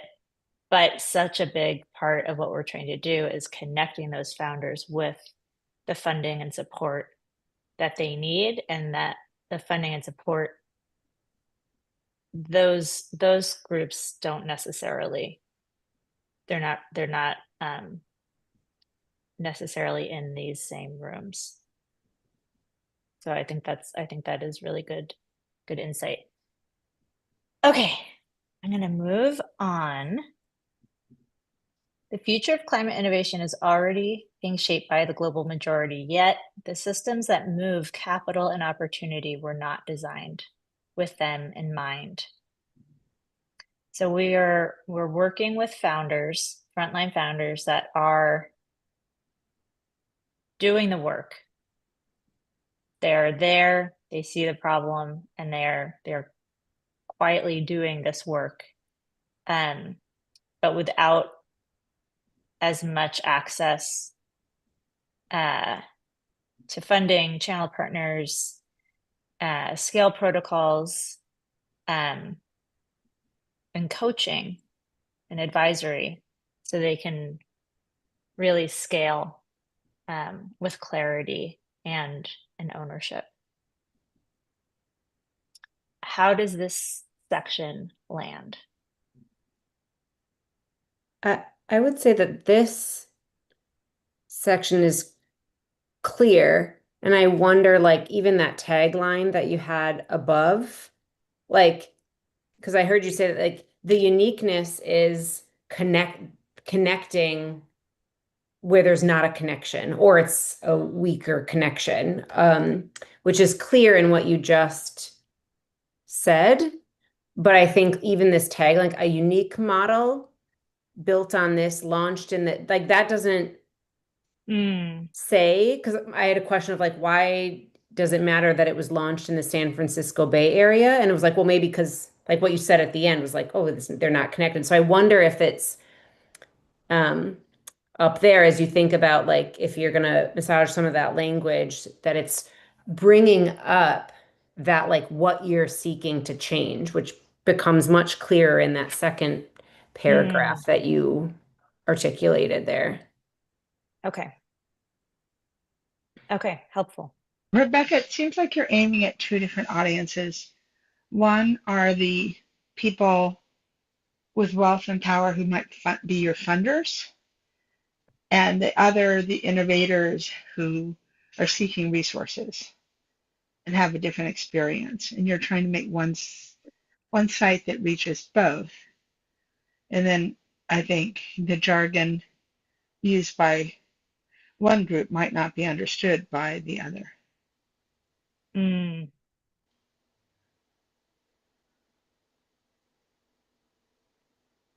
Yeah, the primary audience for the site is the founder. The secondary is the investor, the funder, the institution, or the government. And there we will have pages that are devoted to those groups. I'll show you a little bit further down where we have kind of the people in the groups in the ecosystems, in the ecosystem.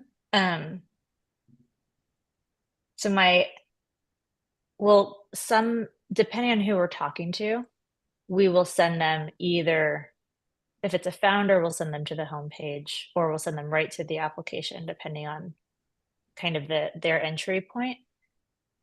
The investors and funders and institutions and governments, we will probably send to a different landing page that specifically speaks to them and to what is important to them.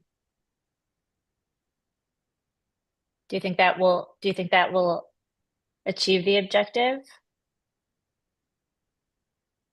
I think it's a question you should keep in mind as you're continuing to design the site. And maybe you need to have a glossary of terms somewhere where you define what you mean by terms that are specialized. I like that. Part of the inquiry today with you, I'm so immersed in this language that it's not jargon anymore. So I don't know exactly what jargon is anymore. Yeah. That it's good to have a couple of readers who aren't familiar. Yeah, that's very helpful.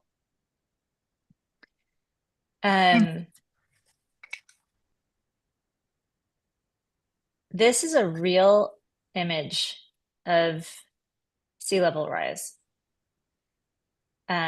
which is really horrifying. And I thought it was AI generated when I first saw it, but it's not. So this slide is intended to show the scale of the challenge, but also show that if we can unlock funding and we can connect these founders who are already doing the work and already providing the solutions without a lot of support, that we can really achieve huge things. Does that land? Yeah, that's powerful. Yeah, that lands for me. How are you finding them and recruiting these frontline founders? How are you building those relationships? Is this like an application format for grants, or is it an incubator? Like, how are you finding them? Do people refer them to you? All of those things. So I have all the three founders, we all have incredible networks. You all being part of mine, and Shuri's. So people refer us, orgs and companies. We will be launching an application process. We'll also be doing something that we're calling an expertini. Let me see, where should I show you? Which is like a 15-minute call. This. So we're offering kind of discovery calls that we're calling expertinis, that are not sales calls, but they are to kind of like an ask me anything format, that gives founders some insight, and it gives us some awareness of do we think that this individual would be a good fit for the cohort. And it is an accelerator cohort. The first one will be kicking off at the end of this year, or sorry, in January, but we'll be opening up application in this second half of the year. Is specifically around ocean tech. So we'll be looking for aligned founders and funders in the ocean tech world. And that's the world that one of our founders is very tied into. This woman over here, Nicolette Van Exel. That's where she's lived for decades.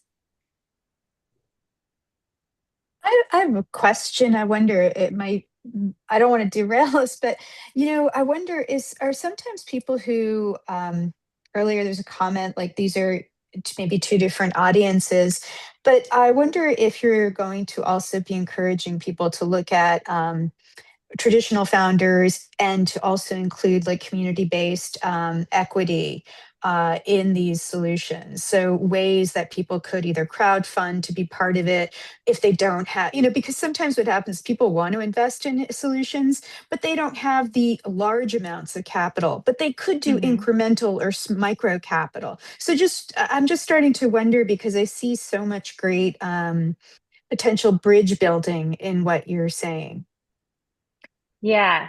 So I've been inspired by Ma Earth, who does crowdfunding specifically for climate solutions and will do matching. So it's like community crowdfunding, and then they'll match whatever you raise. So it's every dollar is $2. So that's something that we are planning for down the line, and grants. And we're looking at how we can have the cohorts be integrated with the revenue generating for-profit companies and the frontline community, like the nonprofits and the organizational networks, how we can make sure that the voices, all of the voices are at the table. Does that answer your question a bit? It does. Yeah, absolutely. I'd love you to continue, because I'm enjoying the access and advisory and acceleration as well. All right.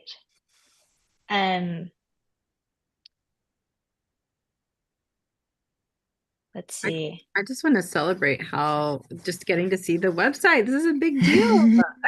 Oh, thank you. It's amazing. Yeah, I mean, just hear like having all these months hearing about all the different parts of it, and it feels so coherent. And yeah, I like just started tearing up thinking about just what a beautiful thing that this is for the world, and it's really a gift to get to see it at the stage.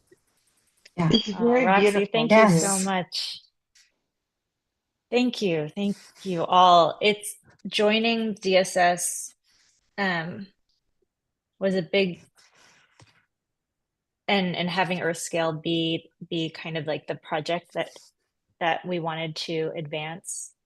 A lot of that was to kind of create a structure and a forcing function to get our shit together and like start to get our language and our values and be inspired by just the expansive regenerative nature of DSS, and learn, you know, what to do to run a really strong cohort.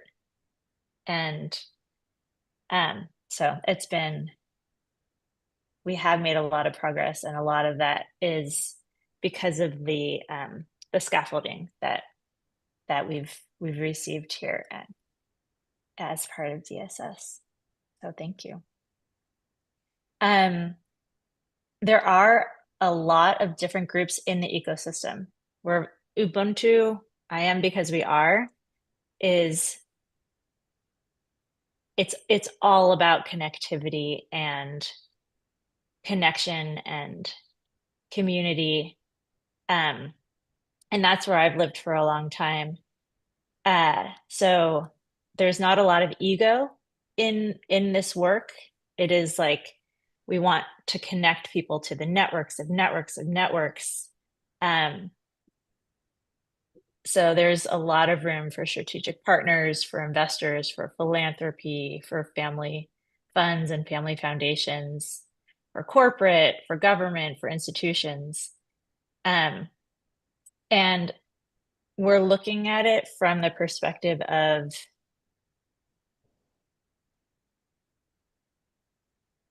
not apologizing to underserved communities or even using language like underserved, but celebrating the amazing work that's already happening. And it feels like as we're developing this, like the world that we want to live in, it is about really holding up and supporting these founders that are already doing the work. Does this section land?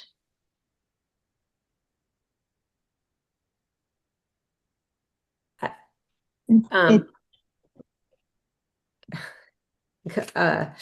was speaking quick. I think it's really wonderful to see like the ecosystem of people that you are working with. And as you were kind of scrolling, and I know you were kind of scrolling fast, it feels like one, it's a beautiful website that has all of these parts and pieces.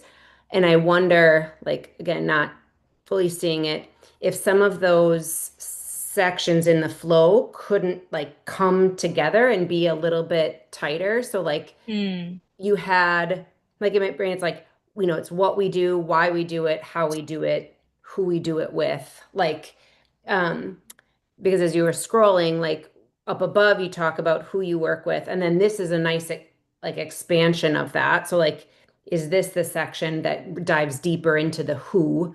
And then you had like the 3 A's of the how, which was really nice. But then down below, that's where you had like that express teeny. So it's like, could that be pulled up? Because that's really about that center, the way I was reading the center section. And so it feels like all these pieces are here, but there's a few that I think could maybe just be like kind of brought together so that it is that flow becomes a little bit more seamless as you're going through each section, which is really, really clear. And I think in that ecosystem one that you just showed, like the order of these, like the first people that you're working with, right, are the front line, which I was reading as the global majority founders. And so, like, one, is that the same thing as frontline founders, as global majority founders, that language? And then moving that, because they seem like they feel like they're the primary people that you're first working with, and then investors. And then I wonder if there's like, as you see all of the ecosystem, even just the order in which it's seeing, like putting the ones that you're working with most or first. And maybe this is like a breakdown of that, and these are all frontline founders. They're just different types of frontline founders. So I think there's maybe a way to, see that. Yeah. Yeah, I appreciate that.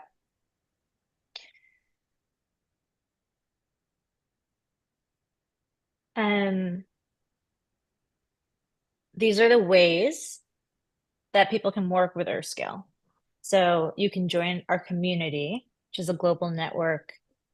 We do mentor-mentee matching. We do events monthly, as well as founder-funder dinners that are targeted. We do advisory. So if you are like, I don't have time for a cohort, just help me. That is available. And we do intensives and deep dives. And then we have the accelerator cohorts, which are 6 months long.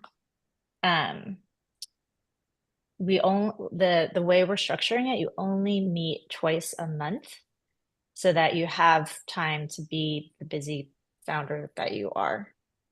And you can choose, I don't know where this page, if it makes sense to be in the cohort, or if it makes sense to be in the cohort and have us actually help you with the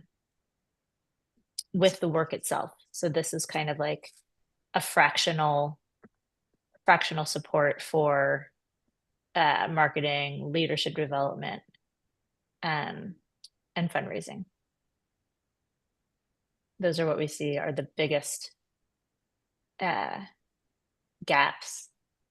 So you can be in the cohort, or you can also be like, no, I want more. I need all of your time. Does that land?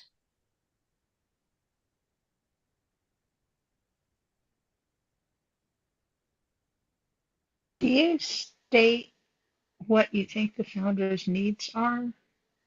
I can't really read it. I'm looking at this on my phone, so I can't see all the details. Oh, that's fair.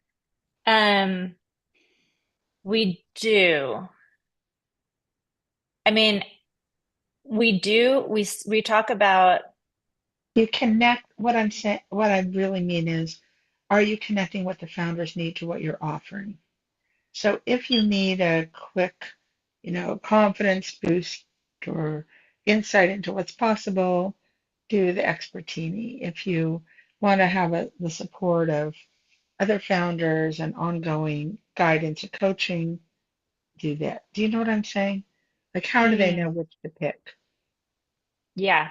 So are you going to get funding, like say from philanthropies to fund and underwrite this work?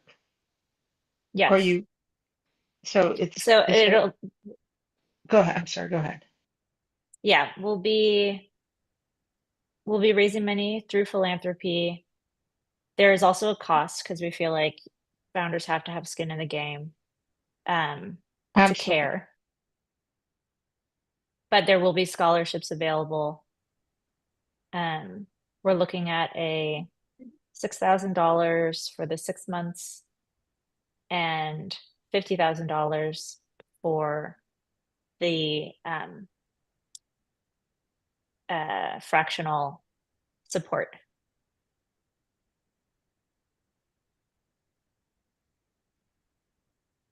Would the $50,000 be only for, or also for 6 months? Yeah. And does it say that? I don't think it says that yet. And are I you think there's a specific, in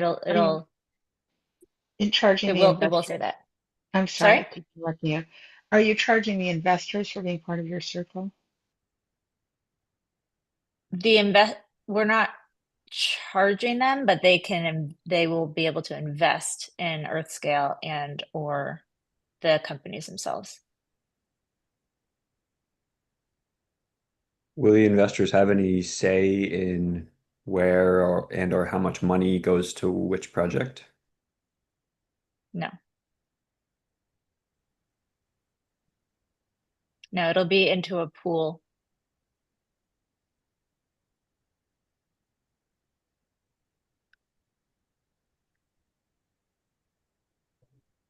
All right, we're getting.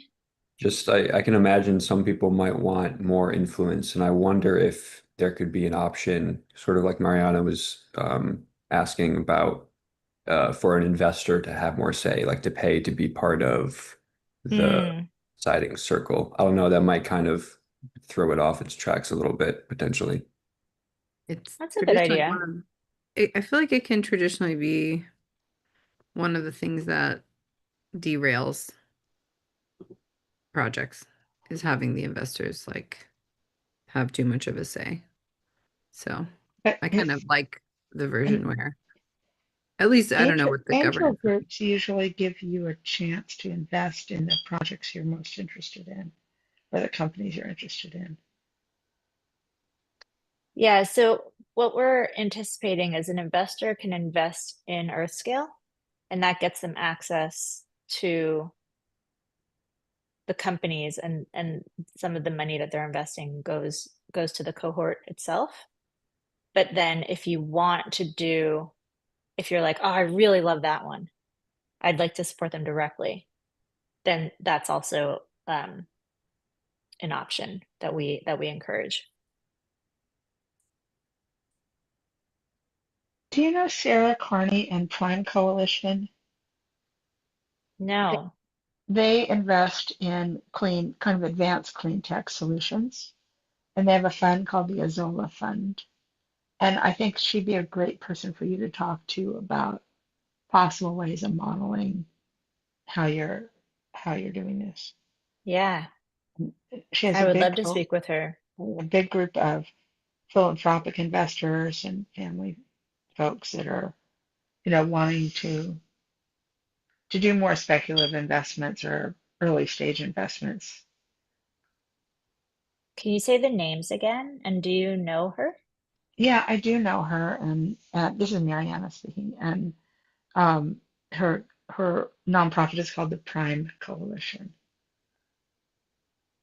Yeah, I would And love then to have a they work conversation. with a VC fund, and it's called Azola. So Yeah, I would love to connect. I'll put my email in the chat, and then you can send me a paragraph describing what you're doing, and I can make an introduction by email. Amazing. Thank you. You're welcome. I'm excited by what you're doing, and it's good to kind of get some other models to inspire what you're doing.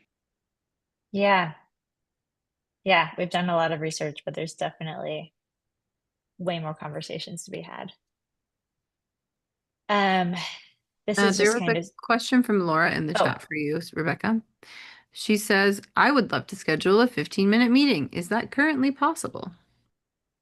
Yes, it is. I can put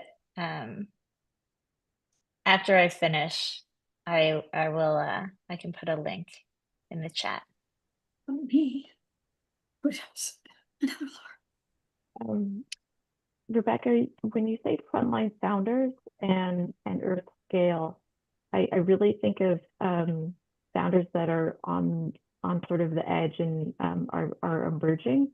But then when you're talking about the amount of money that the founders would need to commit to this as a service, it seems to pull away from the people that are on the very beginnings of starting something. It seems like it's going to gravitate more towards an established something that's backed by an institution and actually is established. So frontline founders are I think we have in here somewhere. We are looking for founders that are past the idea stage and prototyping stage and are revenue generating, have raised some money. But like I had showed in that slide, there's just so little money going to these founders. So it's not the earliest of stages. And I'm anticipating scholarships and philanthropy supporting with catalytic funding so that if $6,000 is out of reach, maybe you're able to pay 2,000 or 3,000 and the rest is matched with catalytic funding. The 50K, it would be for a group that has funds and is ready to up their level of data room or pitch, or that would be more for like a seed or series A stage founder that's ready to go to the next level. And you're thinking of seed or series A in the terms of these are the fund categories that are typically found in venture, or is that language also borrowed for just general grants to nonprofits? I mean, that's specifically for for-profit companies that are investable, either by venture or what we're aiming for are like more regenerative funding mechanisms than VC, which is just its own broken system. But part of what we are thinking about is how do we, like all of the nonprofits that are doing the most amazing work also, how do we have them in the same room so they're truly supporting each other in an ecosystem and not just an afterthought or a focus group or a but more integrated in. I think I'm hitting time. Is that right? Yes, that is correct. Okay. So I'm gonna stop there. Thank you so much, Mariana. Thank you for connecting me. And I'll put a link in the chat. And if anyone has more feedback or this is really interesting to them or wants to do a deeper dive, that would be amazing. Please reach out and connect with me. Thank you.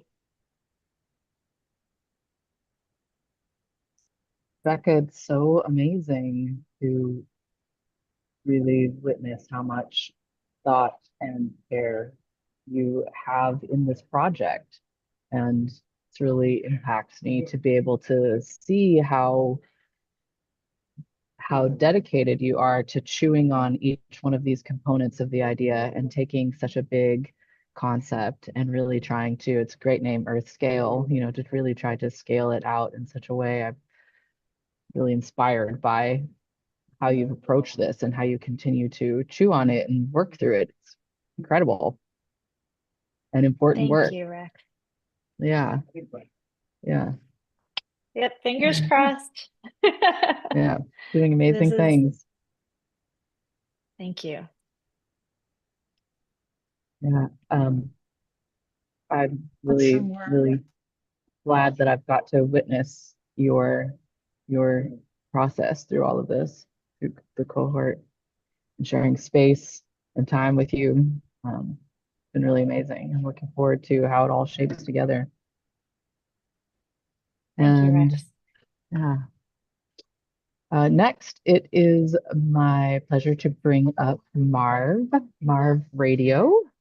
Marv is a 3-time UK beatbox champion, a vocal alchemist, sound healer, coach, a rap singer, voice activation, breath work, and embodied presence for creative freedom. So, welcome, Marv. Thank you, Rex, for that beautiful, warm introduction. And take the reverb off for a second. And it's a pleasure to be here.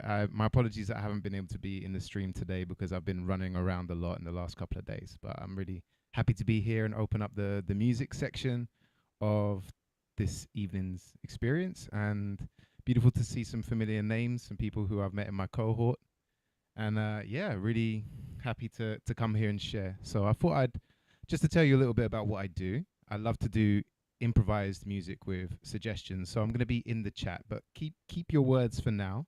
And very soon we're going to be calling for your participation in bringing words and themes and things that I can bring into my performance. But first, I'd like to open with a poem. And it's a poem that's often said around a fire. Most of the things I do are improvised, but this is something that gets repeated many times and actually has a little bit of Buckminster Fuller inspiration in one of the lines there. So I would love to share this poem with you. It's called Rebirth. You can also check it out on my YouTube channel, youtube.com/MarvRadio. And this is Rebirth. Reverb? Yeah, reverb for rebirth. Let's do it.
Rebirth.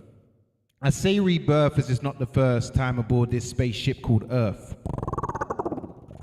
As the one great cycle spawns cycles within cycles, and the planet refreshes itself like a spin cycle. And the illusion of time gives a perceived beginning and end, but the wise ones know it's just one. Perceptions blend.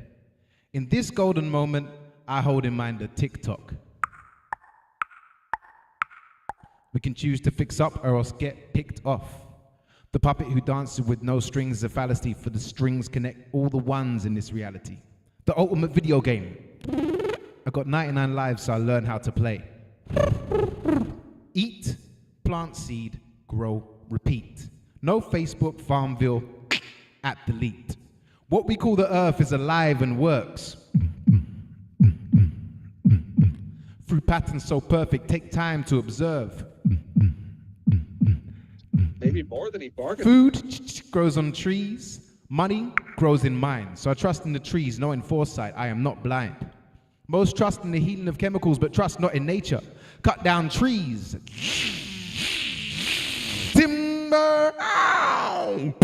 Instead of hemp to grow paper, which is renewable with a shorter cycle and much more yield per acre. Nature must be a player by the number of haters who see profit as all and cage her and rape her with no respect for her wild heart. They maim her to tame her.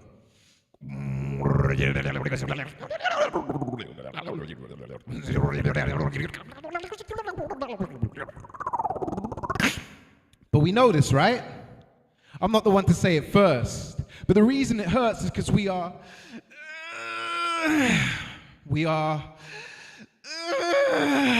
giving birth. Rebirth of a time with no ownership, where the slaves can be free and stop rowing the ship, where children play fearless, no predators near us, fall over cut and bruised, but no work for the tear ducts. So let's overgrow those grey buildings with food and medicine.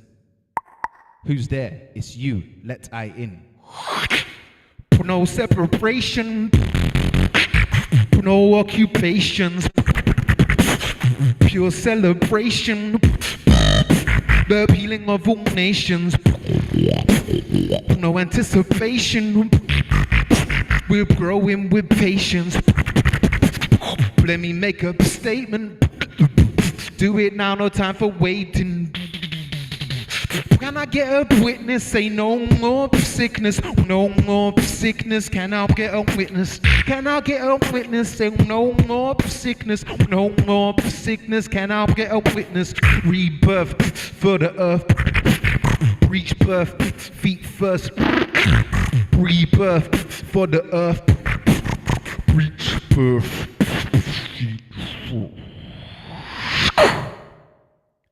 So that was Rebirth. Obviously, yeah, I love seeing those little hearts and reactions because I do, you know, the egoic thing about a performer, we do love to see a reaction. So also anyone who's got their cameras on, and I'm seeing the smiles, in particular Rebecca, Rex, Roxy, seeing you smile and beam.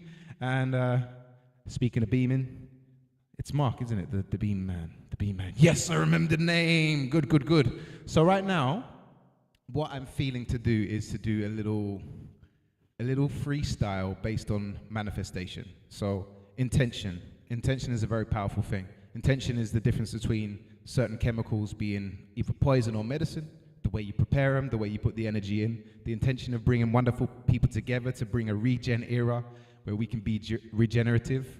I remember in Ibiza when I was doing a retreat with Daniel Christian Wall, and he said one of the most regenerative things you can do is to be an artist. And I think that's really powerful to, at the time I was like, but I don't grow food and I don't live in an earth ship and I'm still working things out. And he just turned to me and said, keep doing what you're doing and share it with people, because you can bring light to things and you can lend your voices to things. So for me, I'm going to say very clearly, one of my intentions is to find ways to collaborate with the cohorts here, to lend my voice to projects, not just speaking, not just beatboxing, not just rapping, but in creative ways that I can get involved in adding my voice and letting my voice be a conduit to nature. I'd love to find ways to come to the States and share music. If you are someone who curates festivals, if you're someone with a theater, I have lots of things that I'd love to do in collaboration with people. And also, one of my favorite things is to help people to activate their voice and find ways to express themselves. So manifesting collaborations, creativity, and for those who are ready to go really deep into what the voice is as a tool for ourselves, for this world, and for vibration and resonance, then maybe one of you might want to have a connection call with me and talk about how I can help you as a coach and as a vocal alchemy supporter. Anyway, so with this being the intention round, I spoke mine. I'm going to open up the chat so I can see it. So anything from here on out is going to be fair game for words and themes that can come in. But first of all, I just want you to know what this next frame is. So when I say go, you can start bringing an individual word, a sentence, a theme, Regenaissance, of course. You can bring something into the chat and it will become part of the song. But where's the song? Well, I need to make the song. And how do I make the song? Well, something like this.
To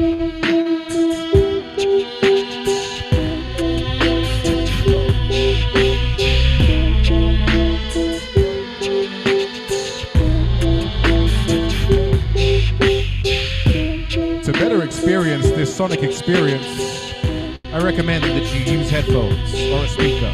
And now I'm going to scroll up to make sure I begin with the words that we're speaking. So what's music but a little bit of time in music and patience? And I know that I can swell that flower fragrance, that sweetness. Well, I can feel the essence, and that's Regenaissance. Well, I see what we can put into this sentence, this presence. And sometimes the world is scary, but that's because you haven't turned on your light. You're a luminary. So go where the fear is and shine your light near it. That's where you find coherence. So whether you're part of the team and finding your way in, I know that we can all be beaming.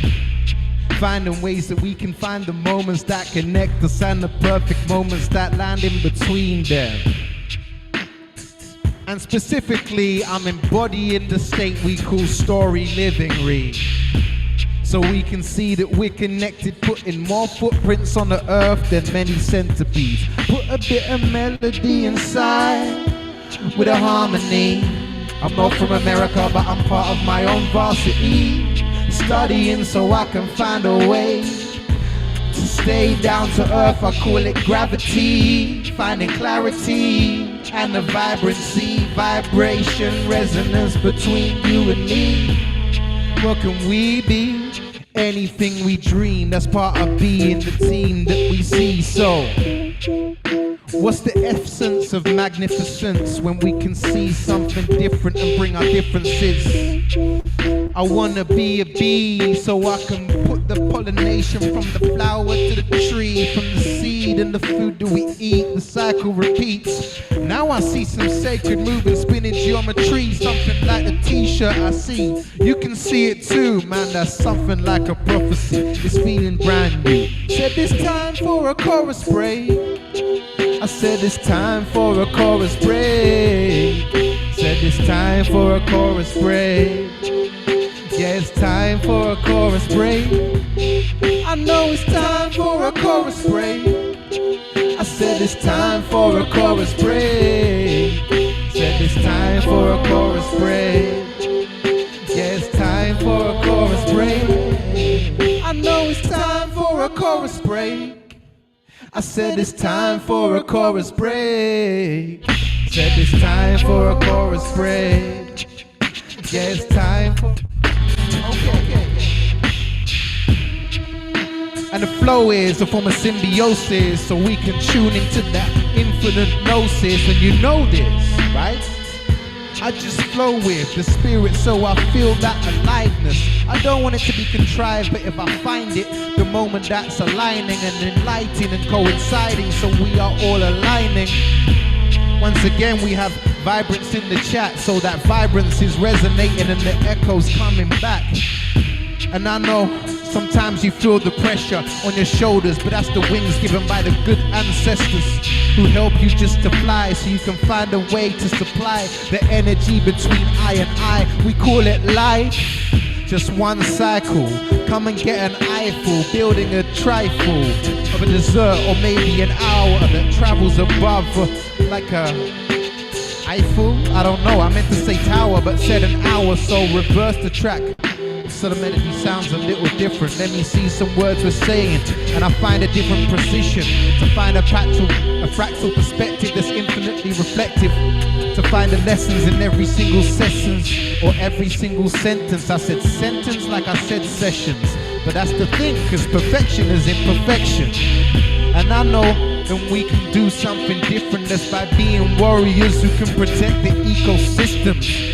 Creations breathe, so just breathe with me. Empty your lungs completely, and then we find a different frequency. Inhale and hold that vision of the intention, the soul bold. And exhale Creation breathes so we see what we can see, restoring the biosphere between you and me. A different frequency, of course, so we can find something like the light and dark, we call it force. Now I'm not a fan of Star Trek or Star Wars, I'd rather stay on Earth, but all the energy gives me a time to find a co-evolution with revolution, cause going out to space never really seemed like the solution, unless you're talking astral projection, cause then I'll do it. But if you're burning underneath a spaceship, there's no point to it. I feel the love and feed the love is feeding me. I feel the love between my heart and yours, that's between you and me, the unity. We rewriting for our civic imagination. A lot of words, but I find a space in to realize we came from cavemen and women to spacemen and women, and now I can see a way to envision the refractionaries. I like these creations of new words, cause every word was a word, there was a creation to observe. So the last few lines, the song that never ends, we are dissolving separation, and that's what we do as my friends. So this time for a chorus break. Time for a chorus break.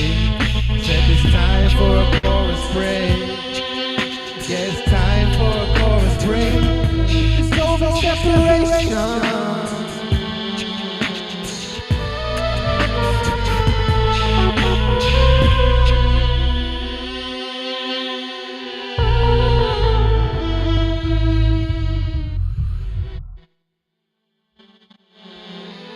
For a chorus break.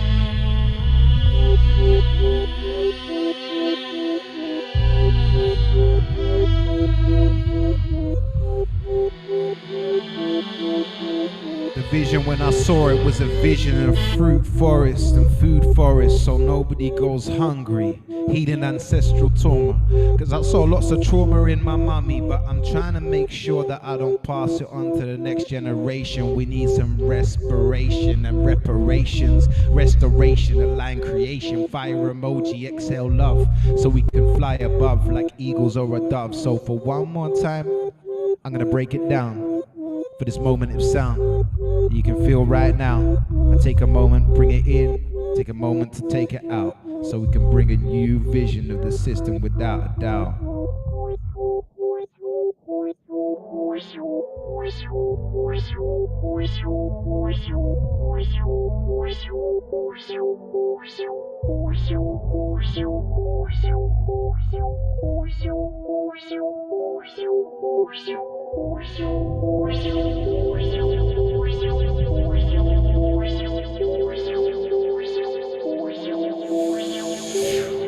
Oh yeah. Well, that was fun, wasn't it? Woohoo! Yeah. That was epic. Yeah, feel free to unmute yourself at any time and make some sounds. That makes me happy. I see. All right, I'm going to make sure that I scroll up to not miss any of the text, because I did say everything's fair game. All right, but for now, I'm feeling the energy flowing through, the breath flowing through. I feel the love from everybody, as everybody, for everybody, from everybody, to everybody, for we are love. And right now, before I go back into creating new songs, I feel like I just want to make something. See, before I had all this equipment and stuff, like it was just on the street. We were just on the street beatboxing, and didn't grow up in the most. Oh, what just flew past? Am I the only one who saw that? There's like a white thing that flew over here. Anyway, so back before I started investing in equipment, and actually most of my equipment is breaking, so I could do with some more investment, which means business, which is my struggle, and opportunity, which is what I trust the source to do. I started beatboxing because you don't need any investment to do it. You can just use your breath and your voice and your mouth. And before I was a breath worker, somehow beatboxing was the thing. So I know I'm on short-ish time. I have still about 20 minutes if I'm correct, although I can run to the original timing that we were a bit late. But yeah, I'm gonna just do a little bit of beatboxing before we make the next song, and I have a few instruments with me. So this is a kalimba, this is a flute, and this is a tongue drum. So on that note, I'm not seeing the words yet, but for the next song, whichever one has been written the most is the one that I'm going to use. And for now, let's just take it back to how it was in the old school.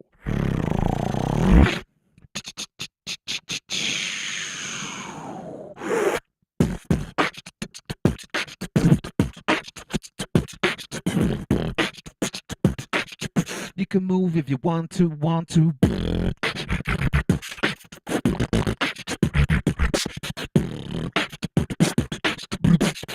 You can groove if you want to.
Let's change the tempo.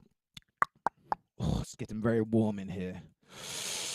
Although I love this t-shirt, I only wear it on rare occasions because it's made of polyester, and I found it after it was sponsored to me. But it's very pretty, and I don't like wearing polyester. I don't think anyone does, but you know, sometimes you make sacrifices. Anyway, let me see. I'm going to change my view so I can see you all, not see me. How do I? Yeah, view gallery, because that's better. Like, I've seen enough of me. The guy's literally waiting for me every time in the mirror. Except he's an image of me from the past, so I've never really seen myself. Yeah, I can see a few people. That's great. Let's change the tempo.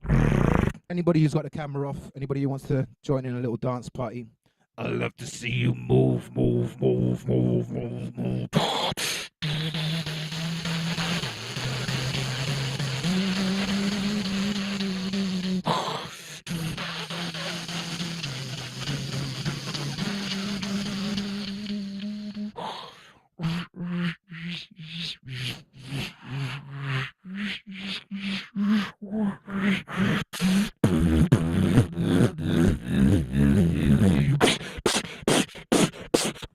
Let's go.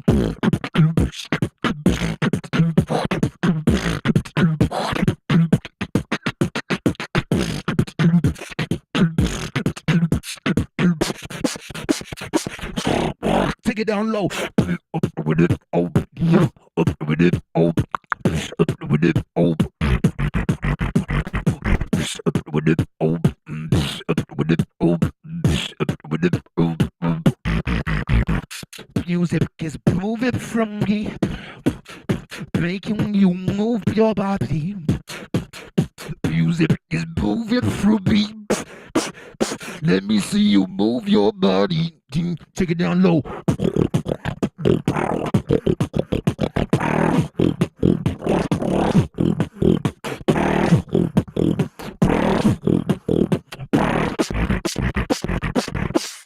I got a question. Does anybody listen to dubstep anymore? I don't know.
I hope you're enjoying the music, 'cause I am covered in sweat. There's no aircon in this house and it's hot outside. Something like 30 degrees. I think there's maybe like 80 something Fahrenheit. Let's go back to London with the drum and bass that we had there in abundance. This is for the junglers, junglers, junglers, junglers.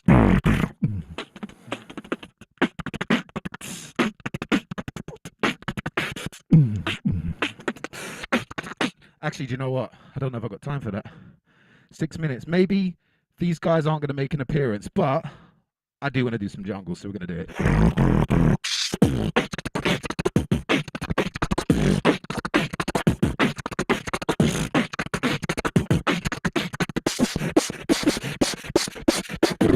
Wicked, jungle is massive.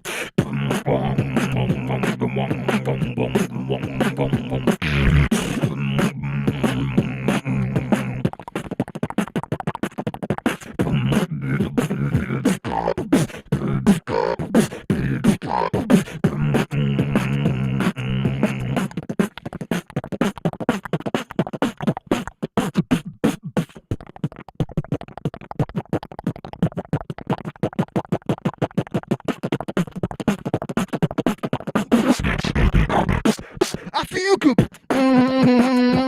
You don't whoop now. I feel good. You don't whoop now. So good. So good. Porque tengo ustedes. Okay. It's funny how the time flies when you're having fun. Let's do one more loop with people's in. Let me take a breath, of course. Woo! Woo! Thank you. See, the problem is I don't have enough fans, so like I have to do it myself. Anyway, a little bit of word humor. A little bit of word humor. Anyway, so I'm gonna see which instrument was selected. Do we have one written down? We are your fans. We still have 10 minutes. You're my fan. We have 10 minutes. Okay, so I underestimated. That's good. Did we have a choice? Okay, well, if we don't have a choice, I can choose. Flute. We're going to do some flute music. I'm going to go back up to where the last time I saw you guys. Yes, let's collaborate. Am I? Yeah, that's where we were. Imagination, I think. Whew, lots of beautiful words. Okay. And if you're enjoying this and you'd like to experience on a big speaker and you know some people who organize some events, I'd love to fly over and visit you all. And maybe it's even just in your house with 30 or so people. Maybe it will be on Zoom again. I don't know, but I would love to like jam and hang out with you guys. It's a pretty long haul flight though, so we'll make it worth everybody's time. But I think everything is possible. Right? Yeah, that. Okay.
Volume on that.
absolute pleasure. Let's do this again sometime. But for now, I would like to find some words to rhyme, and I think if I look in the chat I can find something so sublime that means that I will not need to rely on my own mind. I can find that the unison that we find when we all combine is more fine than when I'm on my own, but still being alone is so divine. It's a imagination is all we ever need to be free. The vibe is worldwide, we can feel the frequency. Art that changes history. They say epic Marv with rainbows. You talk about me. Where the epicness you see is reflection of what's within you and me. That's a unity, universe we see as we study in this university. We are in a universal city. Let me be. Woo! Yes.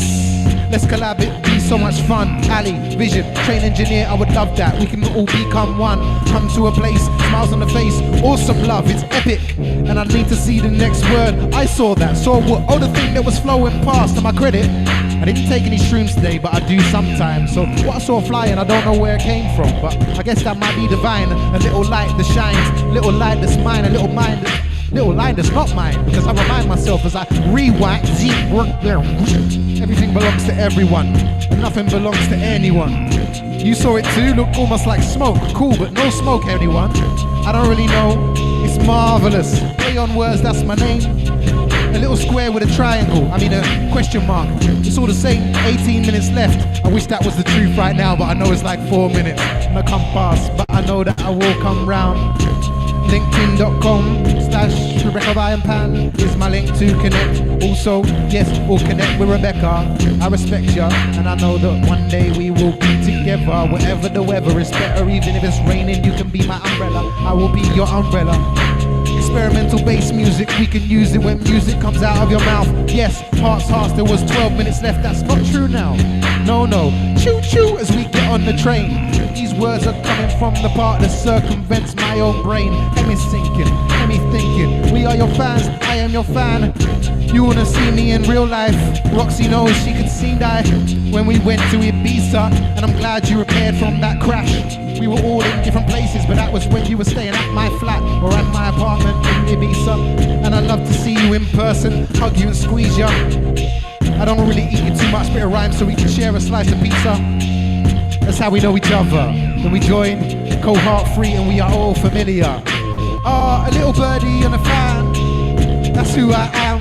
But there's not much wind in here, just sometimes apparitions that go past. It's a shared voyage.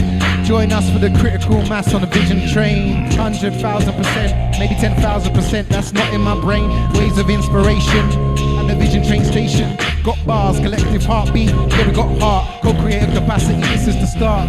Serenity, soul expansion, reciprocity, yeah we can all see this. We could all live in a big mansion, earthship, and grow things from the seed to the tree. Be exactly who we're meant to be. 2 minutes left for you, that means there's only 2 minutes left for me.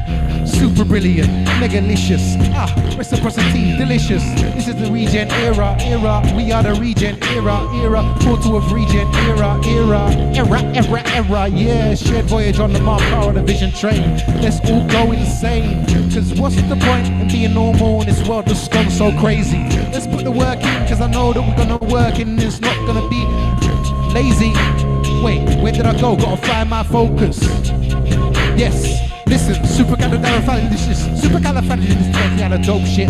Oh, I swore I don't really do that often, but I know that I'm gonna be killing this till I'm not living in a coffin, cause I don't want to be buried 6 feet underground with forests of care. We love you, bless your life, endless unfolded journey. I'm gonna stop right there because I lost the flow a little bit, but that's okay, because everybody knows that we all come here to play. So the last thing I want to do is bring the inner child into space, to let everybody be in an imaginary state. Dream what we were dreaming today, and we team up today to make something beautiful. We can all pray and we can all play. So let me just make some sounds, nothing more to say. I just want to...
That is my illusion of time. So thank you so much for being part of this journey and for bringing your co-creation energy in and bringing me all those words. And yeah, this has been so much fun. I would love to do this anytime, in any space, online or in person. You can find me at marvradio.com. You can reach out to me through many things, instagram.com/marvradio. You can book a call with me to suggest how we can collaborate. And I'm just very happy to be able to use my voice in ways that matter, and I pray that we can all use our voices in ways that matter. Love, love, love, love, love. Thank you, thank you, thank you, thank you, thank you, thank you, thank you, thank you. Okay, maybe a quick unmute and make us.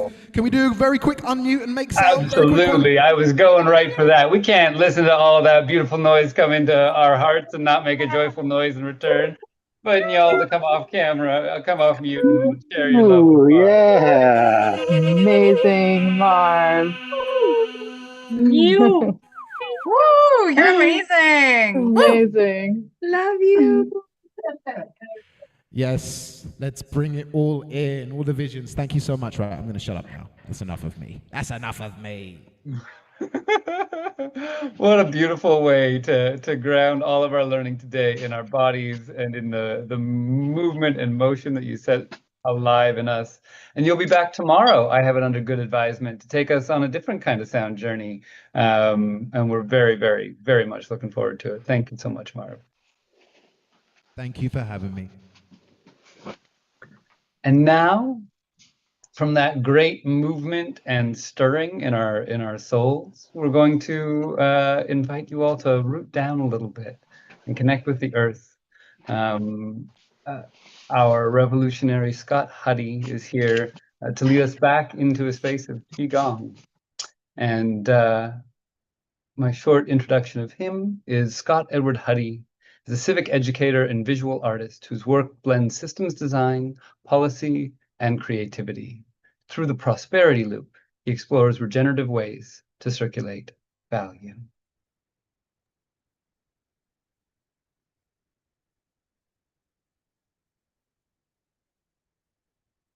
Hey everyone, I'm gonna see if my camera will follow me around. Looks like it will. Yeah. There we go. Okay, all right. How's everybody doing? That was amazing. I think we've got some energy flowing. Let's keep that going.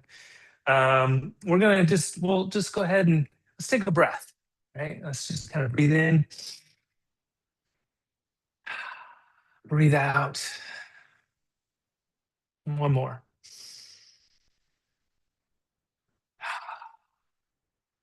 Good. We're going to play with circles. We're going to circulate some energy here. So let's start with our hands. We're just going to rotate the hands. Get some circles going. We're going to loose our joints a little bit. All right. We'll go the other way. And I do encourage you, if you're sitting down and you're able, I'd encourage you to stand up. We're going to do some movement. If you've got your shoes on, maybe take your shoes off, feel the ground. We're going to rotate the forearms, activating the elbows, getting some movement in those joints.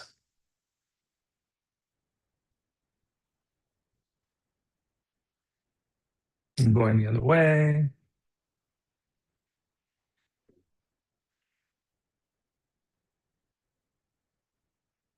Good. And then we'll rotate the arms, the shoulders, getting some big arm circles. And going the other way. Good. All right. Now, bring the feet together, hands on the hips. We'll rotate the hips. Make big circles with the hips. And we'll go the other way.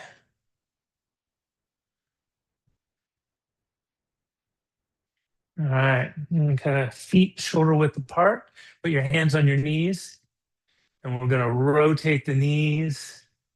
Just being careful, but getting some movement in the knee joint. And going the other way.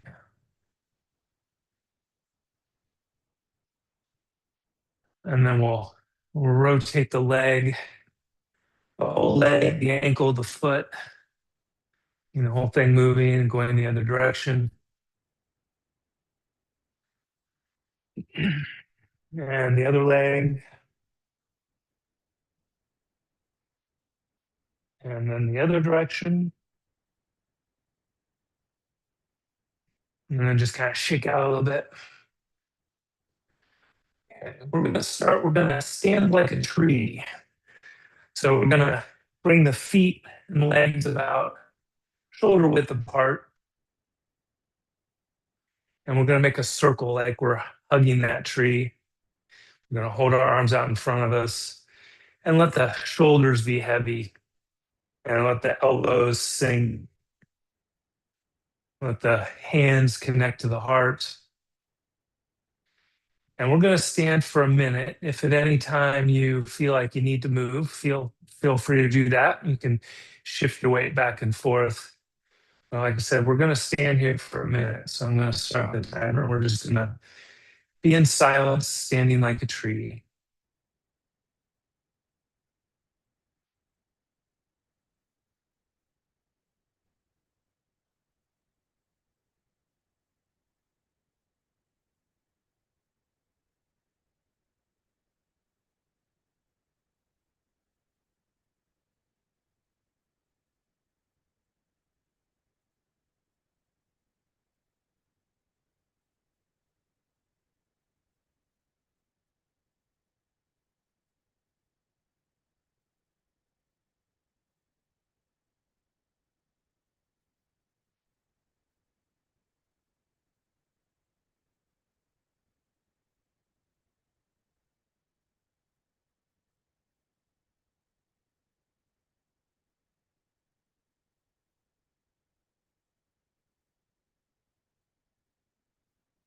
And one last tree breath. And we'll just bring the arms down. Okay. We're going to do some circling hands activity. We're going to start by just generating a chi-ball between our fingers, between our hands. So what I want you to do to start is to feel your chi. Is bring your one hand over the back of the other. And just notice anything that you feel in relationship between your two hands. And you can do it on the other hand as well. Maybe you feel some warmth. Maybe you actually feel a little coolness in the back of my hands. And then we're going to bring those hands together, feeling the space between them, and projecting between the palms. We're just going to play with the energy between our hands, kind of like putty. You get some taffy, some chi taffy between your hands. You're just going to stretch that out, bring that in. Just feeling how that ball starts to form in between your palms. And it might be a small ball, it might be a larger ball. You might feel like you've got a nice large ball like that tree. But whatever it is, let it be what it wants to be. And we're going to hold that ball. And I'm going to turn the side here so you can see me. You're going to have your feet shoulder width, hip width apart, holding that chi ball. You're going to draw that into your center, up the spine, out in front of you, and back into center. We're just going to circle that ball, those hands out in front of us, keeping that connection, moving the energy up and out, down and in, up and out, down and in.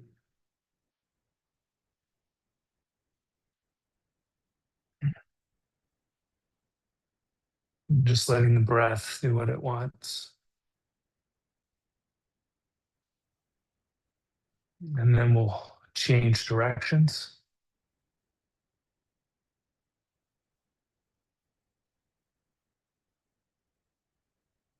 Circling, drawing the energy down and in, up and out, recycling, flowing,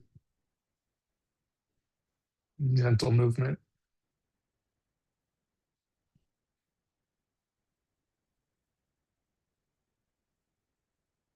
Good. One last time, we'll bring the energy down into the belly.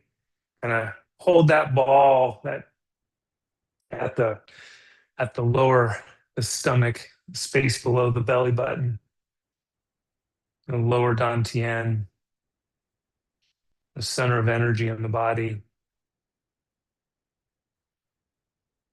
connecting and absorbing all that energy flow. And settling. And maybe again, we'll just bring those hands together and feel that, what that feels like on the back of the hand, back of the arm. Giving yourself a little chi bath. The inside of the arm, the yin side of the arm, the yang side of the arm, the other arm, inside, outside, heart side, body side. Okay, so we'll make another circle. Again, we got this ball in our hands. We're going to separate the ball into two hemispheres. Right? We're going to have those pointing towards the ground. Turn to one side, so I'm going to turn to the left. I'm going to reach out, turn to the center, and turn to the right. I'm going to draw in to the center and back to equal weight. I'm going to go turn, reach, turn, draw in, and we're going to make a circle on the ground with our hands out in front of us in a horizontal plane, projecting out of the palms down to the ground, circling in this horizontal plane.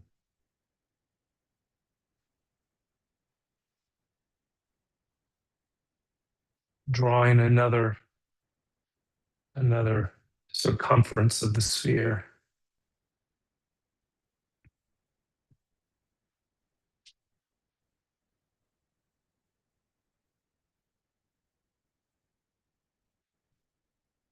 And we'll change directions.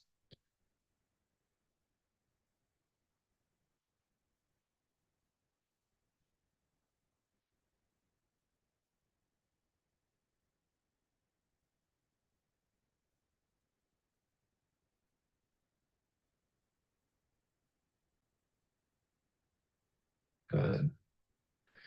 Again, we'll draw in one more time to the center. Hands at the belly, pointing inward. Imagining there's a little singularity, a little black hole at the center of your belly. And it draws all the energy into it, storing that energy for you for later. Energizing, creating a storehouse. And then letting that little pinpoint close back up, bringing the hands down. Let's do a full body scan. We got that little chi ball. We're going to give ourselves a chi bath head to toe. Just kind of start at the head, feeling the energy projecting out of the hands. We're going to just massage the body downward with that energy. On the midriff, forget the lower back where the kidneys are, the hips, down the leg, and back up and down the other leg. and then around the middle.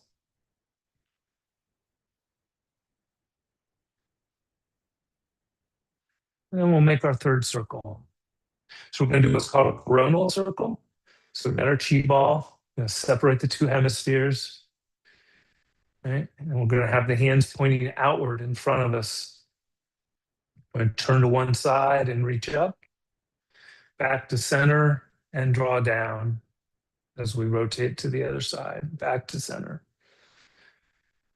Left and right, up and down. Feeling that space in front of us, energizing and connecting to this third circumference of the sphere. The ball of energy that surrounds us, our etheric field, our protective chi energy surrounding us, creating a firm but flexible barrier or boundary.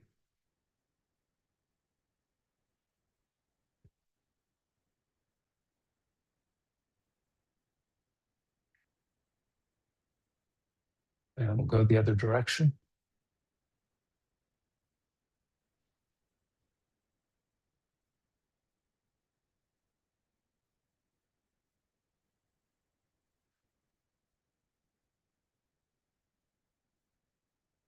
One more circle. And again, bringing the hands to the lower belly, just feeling how the hands connect to that center space, the center of the sphere that surrounds you. Absorbing that energy, saving some for later. And just standing until that energy settles. And we'll scan from the top of the head, just doing a body scan. Head, shoulders, underarm, ribs, elbows, center of the belly, hands, wrists, hips, thighs, down to the knees, through the knees, into the shins and calves, into the ankles, the feet, feeling the ground beneath you, dropping whatever remains of the energy that you've been flowing down into the earth for recycling. Sharing that with all of life as it shared it with you. And just release the hands, open the eyes if they're closed, shake out. And then we'll just slowly come back to where we are here in the circle of our Zoom world. And we'll just go ahead and connect with each other. And feel free to unmute yourself if you have any appreciation to share with Scott there. What a lovely way to get us grounded again. Thank you, Scott. So beautiful. Thank you.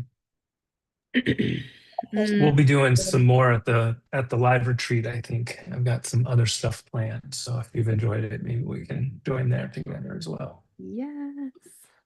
I want to start every single day on site with that. Would be That's lovely. my hope. Yeah. Thank you so much for leading us in that, Scott. I think for me, like meditative practices have always been really intimidating, and when you take that meditative practice into the body, it feels so much more like actionable and like something that I don't know if other folks can relate, but that I can really like drop into and not feel like I'm going into this mood of, okay, I'm thinking about not thinking. I'm thinking about not thinking. So, um, so thank you for that. I mean, I truly, really, I was in need of that session. Um, so, next up, I am excited to. Spencer. Yeah. All good. And thank you, Scott. I realized somehow when we were doing all our reorganization, my little reset moment in the run of show just vanished. Poof. Because now is the time where we switch to part 2 where I reset the stream and reset the recording and all the stuff.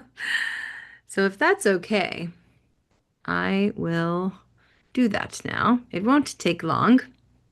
I'll allow it. All right. Fabulous. Great. I'll allow it. Oh, sometimes you have to ask your local picnic table. For those of you who aren't aware, that is my cosplay character. I'm an inanimate object. I am the picnic table. In the world of Regenery, you can be anyone or anything. Spencer is a picnic table.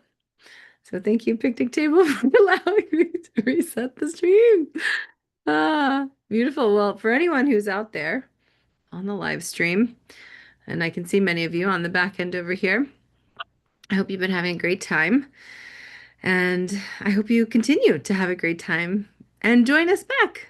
We are going to set everything up for part 2 of this adventure in Regenera Rising today.